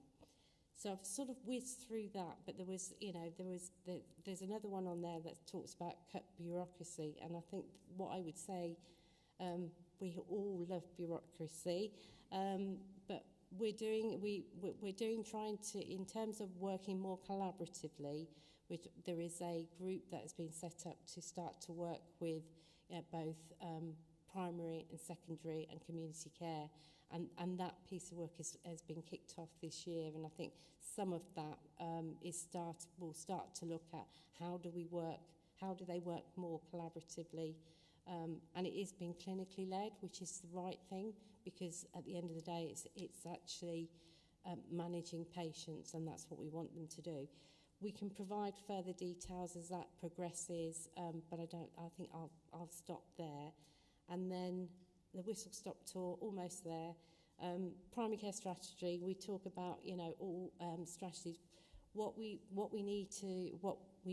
recognise as an ICB, we need to develop our primary care strategy. The one that we had, obviously, that we published a few years ago, really isn't where we need it to be. We need to look at developing new models of care, which is, you know, who is and where do we need to put those services. We need to, work collaboratively with our urgent care partners in terms of developing an on-the-day and demand to meet that demand in order to try and take some of that activity from practices and put it where it needs to be, so to enable us to do more complex work, which I just touched on earlier, with patients where GPs will come into their own. We're not in a place where we can bring that, because it's not there. We need to do an awful amount of engagement with all of our providers, all of our local authorities, come through to and present to yourselves, and then more importantly for me is we need to be talking to our patients and the public to help inform what we need to be doing. How can we develop services sort of going forward. The one thing that I think we recognise that we need to do that engagement piece, and that's something that the ICB knows that we've got to do. I'm quite pleased that we've got some really good relationships, and I pick up on the PPGs, patient participation groups. We certainly will be reaching out to those, and I'll be really interested to hear from yourselves about the ones that aren't working as well, because we've got some really good ones that I know who have been active for many years and really help inform and keep me on my toes. So, but we also are working really collaboratively with Healthwatch as well, which is really key. And we're establishing how do we do that, because they're reaching out, and all of this sort of like is we need this intelligence sort of coming into us, but equally it should be a two-way street, in the sense that we should be putting messages out as well as taking those back in. So it's work that we are actively working on at the moment, and as and when we get to a place where we can share our thoughts and our plans, then we'd be happy to come back and share that with you. So I shall stop there. Thank you very much for that, Julie. Just to reiterate, I think what members have mentioned, it would have been good to get a separate report on this. It is such an important topic, item. I've got a question, and I think you may have mentioned it, but the work that's ongoing with regards to GP federations and super practice to support a robust primary care strategy, how will this specifically, how this GP clinical strategy specifically address current gaps in the GP appointment availability? Sorry, how will the GP clinical strategy that you've, I think, articulated specifically address current gaps in GP appointment and availability? Okay, so the strategy is going to, first off, we recognise that the current model that we have for general practice doesn't work, because the demand and the capacity it's not working. So part of the development of the strategy will look at that and then develop what we need to put in place in order to address the demand that is coming through. We know on a daily basis that patients and the public are struggling to get access, but actually the access needs to be to the right service, so that's quite key. So our federations who have all come together, including and when I say and the super practice, and they have worked with practices, and they have come up with their clinical strategy. And now what we now need to do is take that in and actually do some further work. But in terms of what those models will look like, I think, we know we need to do something about on the day, which will address that urgent need. But then more important, we also need to sort of look at that more complex piece. So we're going to have sort of, there are work streams that will look at the proactive bit, and where the management of those patients, and then there'll be the on-the-day you know, urgent need as well. So that will all come through when we develop the primary care strategy.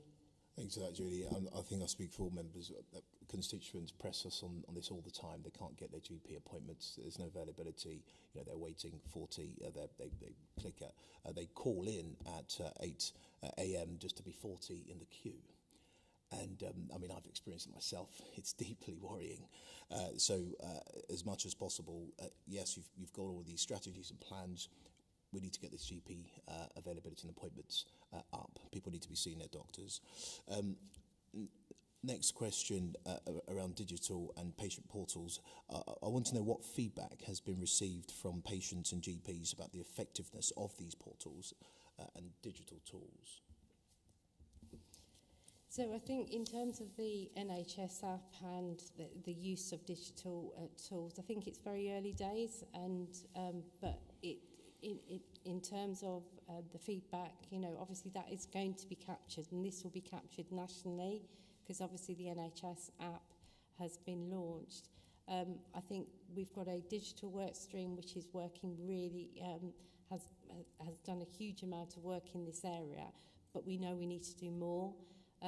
We haven't got stats as yet, but we're hoping that those stats will start to come through. So again, if we get, when we start to get some of that data, but I think, you know, the intelligence that at the moment we are getting, that, you know, not everybody wants to access digital. We know that there is a cohort, but equally there's a lot of people that do like the app and actually rather sort of like go on and use the app, and access online consultations or, you know, telephone consultations, but equally there are people that want to have face-to-face. So it's a real mix, but it's work that we are actively monitoring at the moment. Superb, thank you. And would you like to feed that back once it's been built, feedback to the committee, the effectiveness of those portals? I've got more questions, but I'm going to open up to members because I know you're itching to come in. We'll go with Councillor Lee to start off with. Thank you. Thank you, Chair. I think the system is broken. It's the outcome of years of policy, government policy. It's not your fault, not the fault of the local organisation. Underpaid doctors, no jobs for locums. We see it in the national press. Hanwood Park, you kindly had a meeting with me, still under Kettering Borough Council. I was very grateful then that you gave me your time. And you explained how difficult it is to get a surgery in Hanwood Park. Can I formulate as a recommendation in the minutes, please, that all councillors are informed of the trigger point of the number of houses in our big planning applications, our big estates, as in Ertlingborough, so that we as councillors know when the money is becoming released for GP surgeries, so that we know when we can expect them, because we've got no insight in that at all. And we were discussing that 3 years ago. Hanwood Park still doesn't have a surgery. So I think you're putting a brave face on a difficult situation. There are just no GP appointments available, and we cannot see an answer soon. My pharmacy, there's normally a very long queue. When I queue for my prescription, the pharmacy doesn't have time to see me about problems, and there's often no space in the pharmacy, no private room. I am concerned about parents needing to see a doctor with their child, not knowing which service they need. I'm very concerned about this. We cannot gloss over it. The system is broken, and I feel sorry for professionals who need to try and find solutions. Maybe some digital apps can offer some information, but we are in a difficult position, and the national policy will need to be adjusted to resolve this. Thank you. Thank you, Councillor Lee, and I'm not going to disagree. It is a really difficult situation that we're all in. I can't comment on national, but, you know, all I can say is that, yes, I do remember the conversations we had, and, you know, we are actively still looking at Hanwood Park, and we hope we might have something coming forward on that, but, you know, so I agree. It's really difficult to get workforce out there, but not just within general practice, it's across all sectors, and I think it's something that, you know, as a system, you know, it affects adult social care. It's everywhere, so it is really difficult. But we are, in terms of the work that we're doing at the moment, we recognise that we've got to do something different, and that was part of the requirements of developing, you know, what are we going to do with general practice, and, you know, more widely, we haven't touched on dentistry yet, but the same issues as well. So, yeah, we are aware of it. So, thank you. I've got two questions to ask, actually, but the first one is regarding appointments. One of the issues is, when I've spoken to my particular doctors, is the fact that you've got 4 or 5 people not turning up for appointments, right?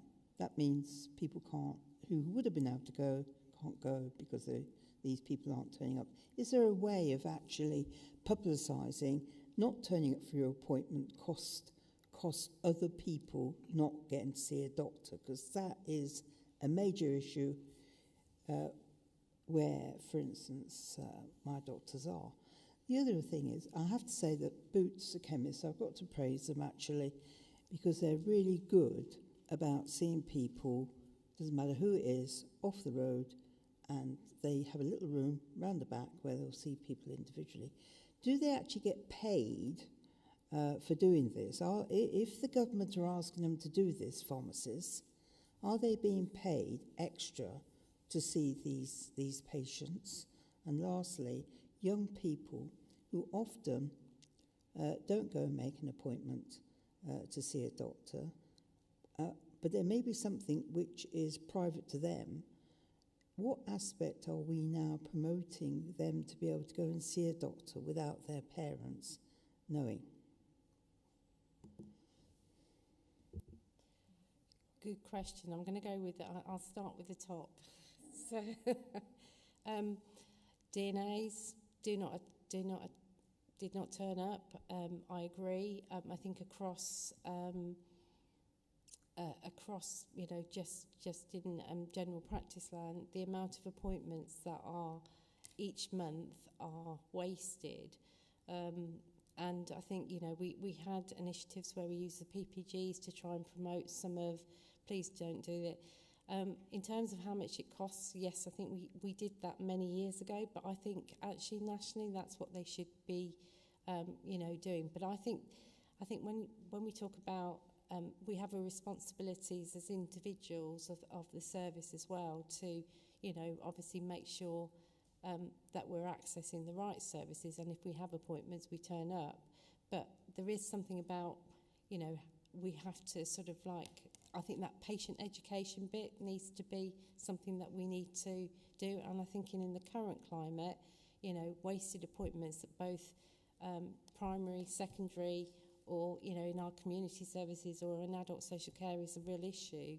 And it's something that patient education, it is part of what nationally they need to be doing to put those messages across, because it's a huge waste, and it's wasting all our money, so to speak, because we're all taxpayers. So I agree, and it's been a pet hate of mine for many years. In terms of the Pharmacy First scheme, as I said, that we've got 96% of our pharmacies have signed up to it. All pharmacies should have a private consultation room where they can actually see patients, and those patients the pharmacies do get paid. They do get paid to see those patients, and as I say, the data is, we haven't got it yet, but the fact that we've got most of our pharmacies signed up is fantastic. And, you know, we've got corporates and we've got little, you know, independents out there. So actually, you know, they should have consultation rooms where they can see patients. Your last point, you know, young people accessing services. Obviously, we have a duty of care to all our population, and it's one of those areas in terms of if they are signing up to those apps, they do need, obviously, parental guidance, but it's one of those areas which is really difficult because, you know, if they don't want to go to their parent, they can access health, but obviously we do have a duty of care to, if we feel that they are vulnerable, then we, you know, any clinician, and I'm not a clinician, would obviously, you know, make sure that they are safeguarded against and you know, a safety netted to make sure. But yeah, I mean, patients can access that, but obviously it does need some parental control and with that as well. But we do know that there are Thank you. Jane, do you want to come in on that? Just to come into that on that point, Councillor Maxwell, about young people, I think how I heard your question, and tell me if I'm wrong, was about young people feeling able to go to see health professionals on their own, if that's what they want. So there is a legal framework for that that's been in place for a really long time, and that is about, and it's about having the judgment whether that person has the competency, essentially, to make decisions. And so health professionals are very heavily trained on that to say, does this young person, do I think that they have the capacity to understand what I'm telling them? Do they have the capacity and the autonomy to make their own decision? So there is quite a lot of a strong legal framework around that, and it's a very important part of medical and nursing training that people understand that. What I'd also say, though, is sometimes young people don't want to go to the GP, they want to go somewhere else. And so it's really important that all services have a good offer. So sexual health services is a really good example, and as you'll know, Public Health Commission, sexual health services locally. And it's about them having the right offer for young people, and quite often I find that young people want that slight more anonymity, but also young people are very good at finding things on apps and on the internet, and there's a number of different places young people can go and ask really candid questions about a whole range of things and get really good trusted advice on. So I think that there's lots of different places young people can go, and a lot of them are specifically designed for them. But to answer your very specific question around the legalities, there is a framework around decision making and young people that health professionals do have to follow, and it can be a difficult one. I think it can be a difficult one for health professionals, but also for young people when it's, you know, your first time perhaps going to talk about something, as you said, that could be quite personal, but sometimes it just needs that kind of frank conversation and that kind of approach that is direct sometimes. Just would like to follow up on that point, because I feel that there is now a gap over the last couple of years where young people feel they do want to speak to somebody privately, but not with their parents' knowledge. I've been working in many years ago, because I'm getting on in a few years now. I did my PhD in teenage pregnancy a long time ago, my public health PhD, and what I would say is this was a live conversation back then in the 90s, you know, in the early 90s actually this was. And I think my observation would be is that there's been a lot more discussion and debate in the health professions about actually what can I say to young people, how can I work with young people. But I personally think there's been some great work by schools to actually say to young people, this is the information that you might want to find, this is how you can access it.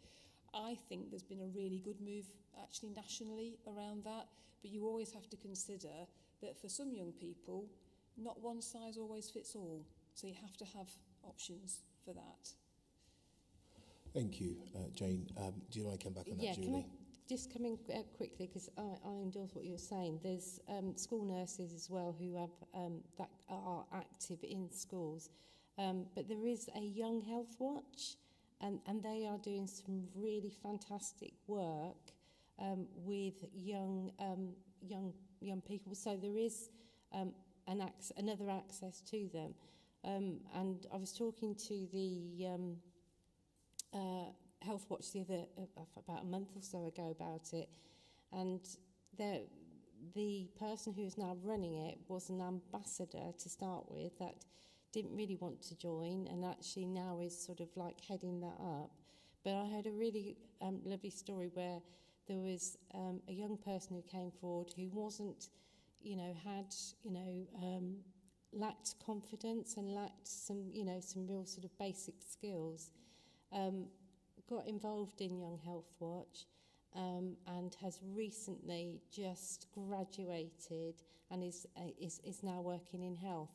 And I think that's just a testament. There is stuff that's going on, but Young Health Watch I would really sort of signpost to, because they are doing some really good work. Thank you. So Councillor Lawman and then Councillor Pingelli.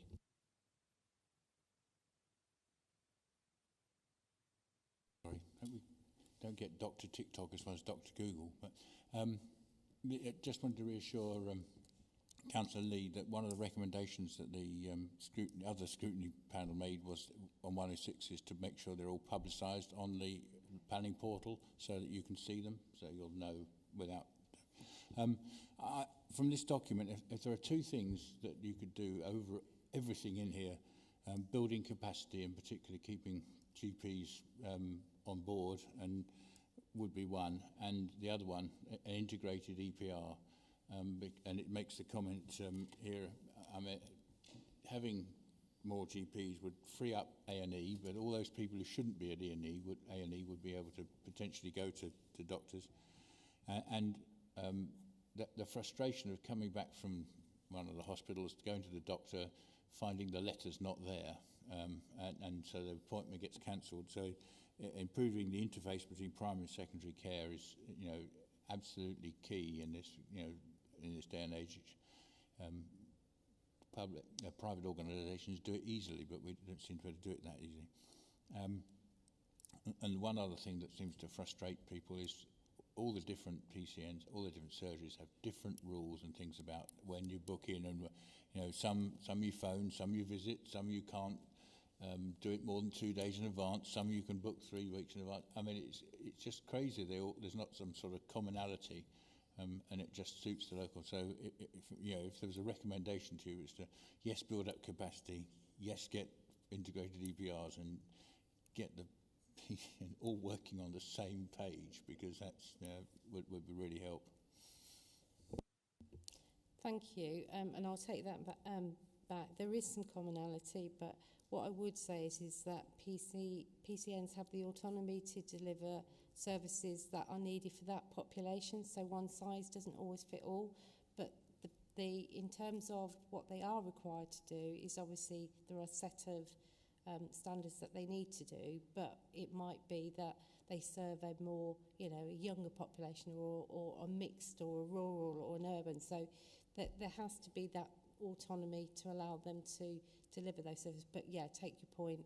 I think the point being is communication, isn't it? And making sure that people understand where to go, how to access, and, use the technology.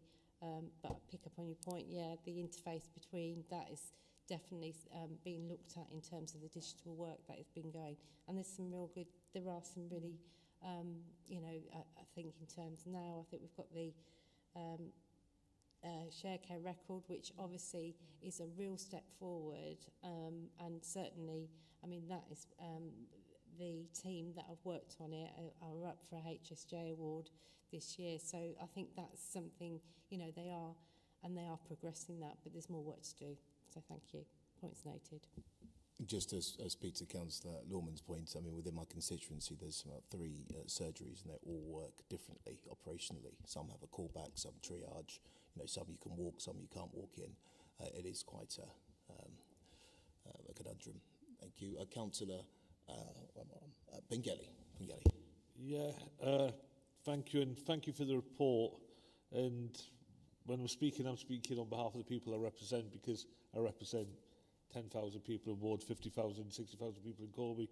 And when I read the report, GP Performance and Activity, I thought we'd have reams and reams of papers on what's going on, what's happening right, what's going on in this surgery, what's going on in that surgery.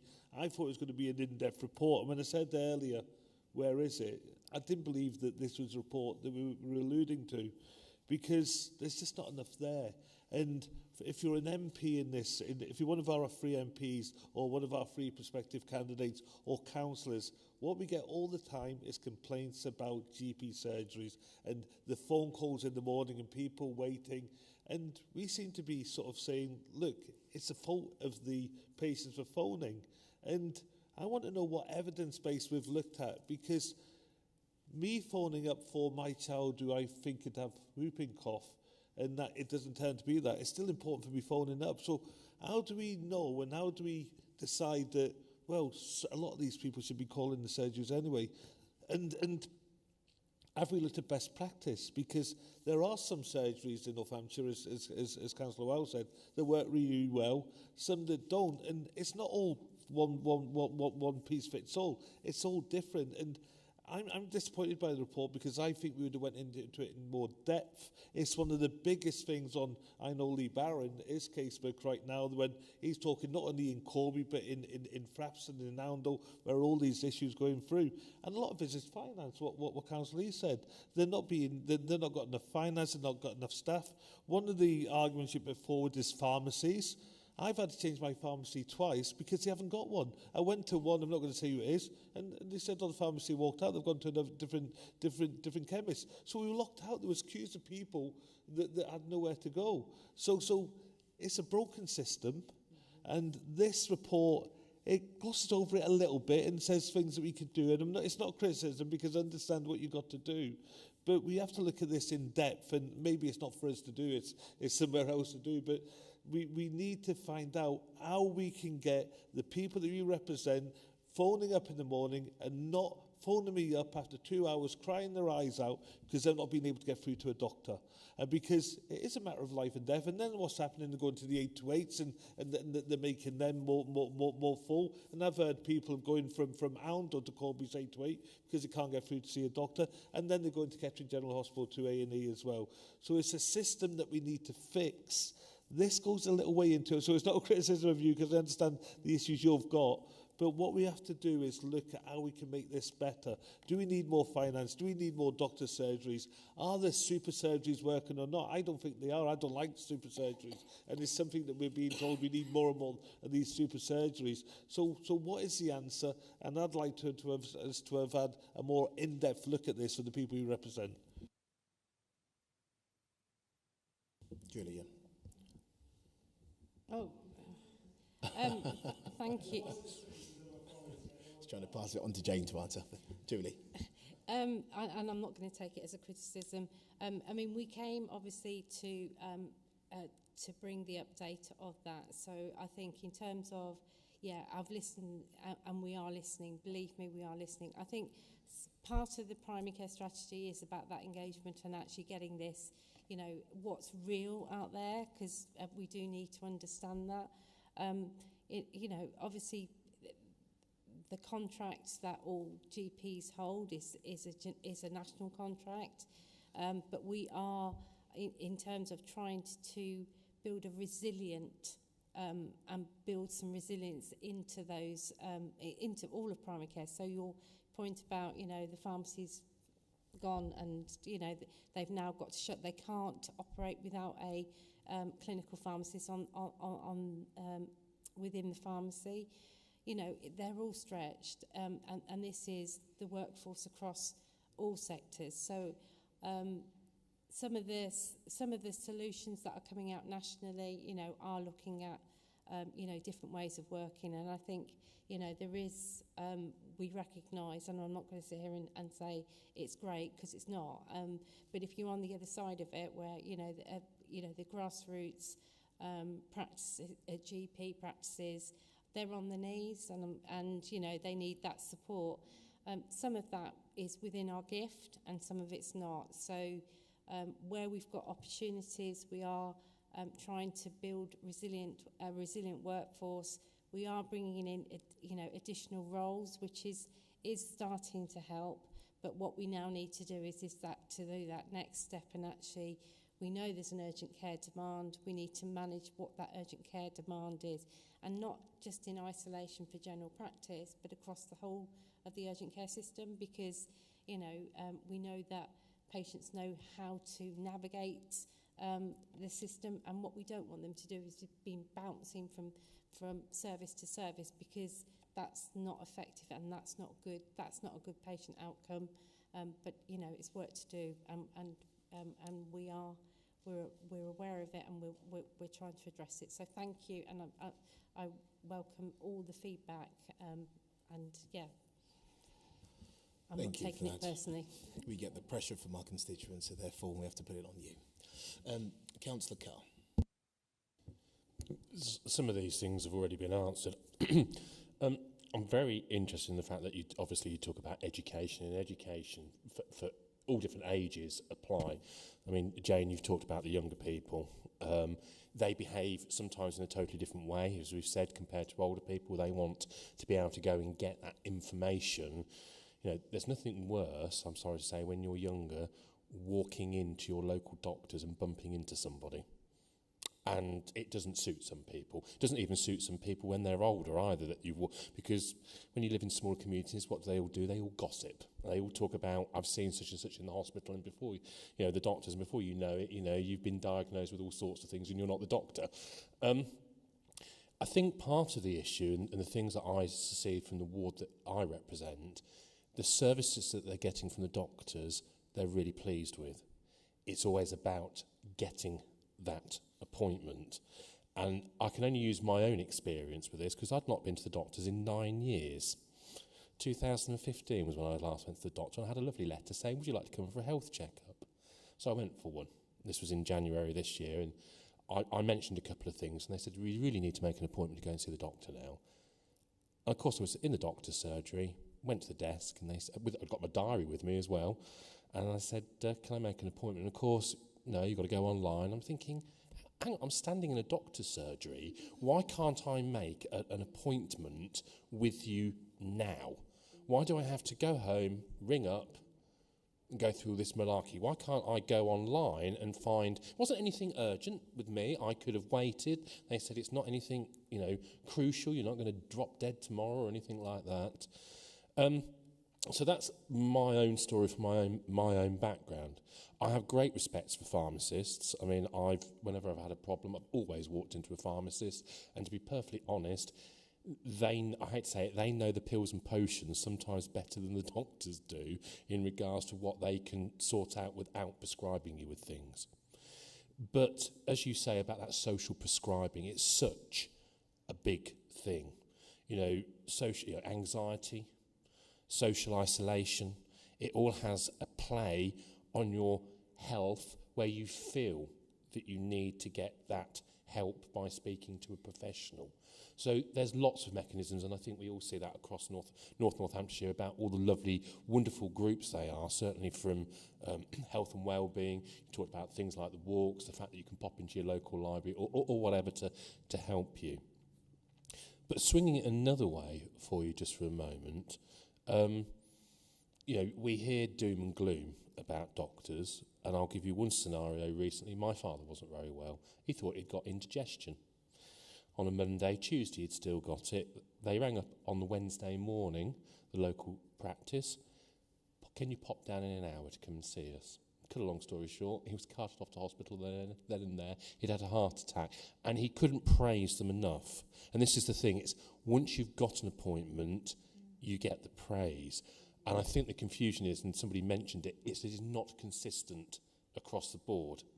And I think different opportunities, as you've clearly outlined, those phone calls, those video links, those conversations that you can have at other health areas outside of the doctors, people do get themselves into a state where they think the doctor is the answer to everything, and a doctor is not the answer to everything sometimes. There are certain things you can do to help yourself. So that point about education, that you've mentioned, Jane, and I know Councillor Maxwell brought up, it's not just a thing for young people, it's a thing for all ages, because there is a want and there is a demand, and there's obviously a need, but just because you need something doesn't mean you're going to necessarily get it, unfortunately, because it's not necessarily there. So that was a little bit of a ramble. I apologise about that, because things have come out from other people in those conversations this evening. Thank you, Councillor Carr. Did you want to respond to any of that, Julie? It's, again, you know, thank you, and thanks for bringing that. Yeah, I'll take it. Jane, I know you wanted to come in on the last one. Sorry, I missed you. Just a couple of observations, if that's all right, Chair. But first, I'd like to thank Councillor Carr for being an excellent advert for the NHS Health Check, which I am responsible for. And it's fantastic to hear our councillors locally fully taking that opportunity. No, it's really important that we think about prevention and we think about, you know, general practice. I've worked in and around general practice with general practitioners for many, many years. They are committed, hard-working individuals who want to do a really good job. I've taught in medical school as well, and I've seen people wanting to go into that profession. What they want to do when they go into that profession is make a difference. And first thing I would like to say is you've alluded to, I think, Julie, a reimagining almost of primary care and general practice, where we could retain more general practitioners if we did allow them to do that more specialist role, where they looked after the people with long-term conditions and the people that they've really trained for many, many years to support. I think that would be a really good addition to our local system. But at the same time, as Councillor Pengelly pointed out, we still need that acute same-day access for people who have got something. And you know, Councillor Pengelly, very timely mention of pertussis or whooping cough, which we know is something that's nationally been an issue and frightens parents completely understandably. So I think that reimagining work is really important and really, really positive. But the other thing that we need to do is work as a system, because it's not, healthcare must not just be reactive. It has to be preventative as well. If we stopped people smoking, we'd see almost all cases of COPD wouldn't happen. If we stop people from smoking, we'd see a huge reduction in heart disease, a huge reduction in cancers, and people would live better lives. And so we need to have a system approach to prevention that we've talked a little bit about already today, and we need to support our communities and listen to our communities to say to them, what else could we do to help you in this space? And I'm hoping that's what we're doing as a system through the health and wellbeing strategy, and also through listening to the many, many, many encounters that our councillors have with people in the local area.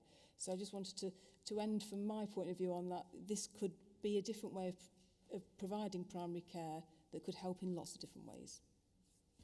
Thanks for that, Jane. This is a good note to end on. Any further questions from councillors?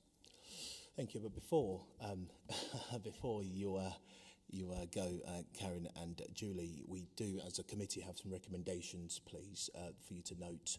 This will be circulated as well if you wanted a copy. So, as a Health Scrutiny Committee, this is on the ICB 5-year plan. We've got 6 recommendations. The first is around performance monitoring.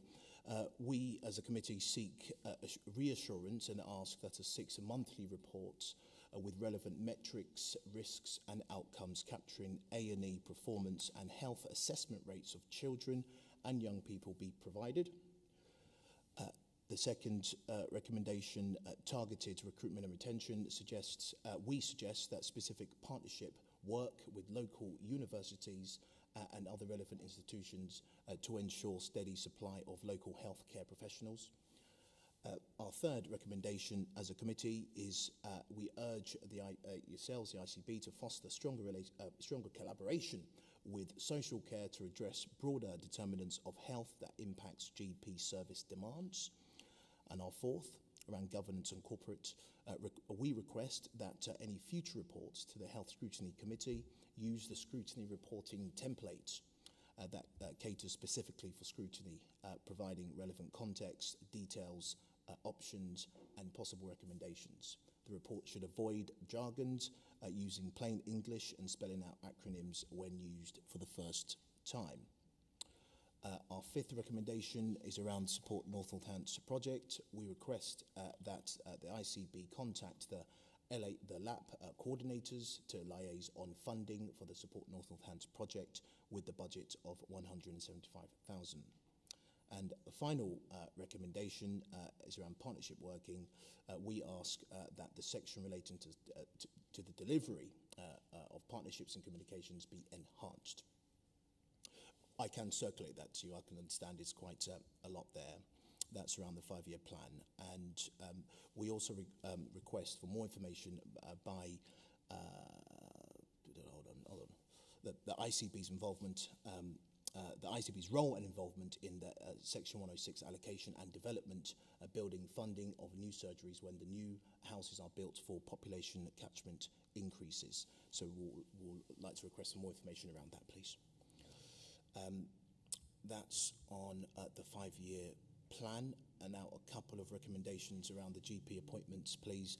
I think I touched on this earlier as well. Effectiveness of digital tools and portals. We ask that data and evidence of outcomes and results from patients and users be provided as part of the next update in 6 months. And we also ask, as a second point, that the ICB to set up regular review and feedback mechanisms and a report involving patients and healthcare professionals. As I said, these can be sent to you directly, so you can have them as our recommendations taken from this meeting's discussion. Thank you. Any other points? Superb. Thank you very much, Karen and Julie, and thank you for answering those questions. Thank you.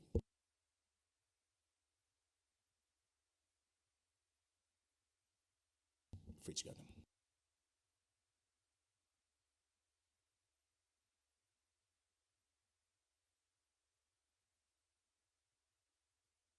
On to item 7, as I said. Item 6 is we're not discussing that today. As I mentioned before, any comments and questions be sent to Raj, please, to be sent to NHFT. Chairman, can I just ask a question? Just briefly reading the first page of that item, I won't discuss it. It says we're looking at the quality report, which DPH used to do. Are we doing the same thing for KGH? Because they have a quality report as well, yes, which I have already seen. But Councillor yes, Norman, you at the very question I asked today, wasn't it, Kunwar, about? No, it's a very good point. So the quality reports, there's one for KGH, which has been sent to myself and David Watts for comment. So I asked the very same question as whether we should do that. So I was going to speak to KGH and say, perhaps we do the same process with KGH as we do with NHFT in terms of their quality report, i.e. they come and talk about it and discuss it at this meeting and open to questions. Yes. Yeah, I believe we'll be getting that on the future report, meeting as well, potentially in July. Would that be not, sorry, Chair, would that be not exempt or exempt? I can't answer that. Jane? I think my understanding, Councillor Lee, it was going to be exempt at that point because it was in a very draft form. But when it comes for discussion, I think it will not be exempt. Yes, and that would be the same, I would imagine, for KGH and for NHFT. On to item 7. Raj, do you want to take us through the health work plan? Health scrutiny work plan. It's been a long day. Yeah, so on the forward plan for the next meeting, we currently have an item regarding public health recommissioning. Jane's team has shared that report with me today as a briefing note, which will be circulated following this meeting. And then at that meeting, we'll have officers here to present that. We'll also have the NHFT item that we deferred today.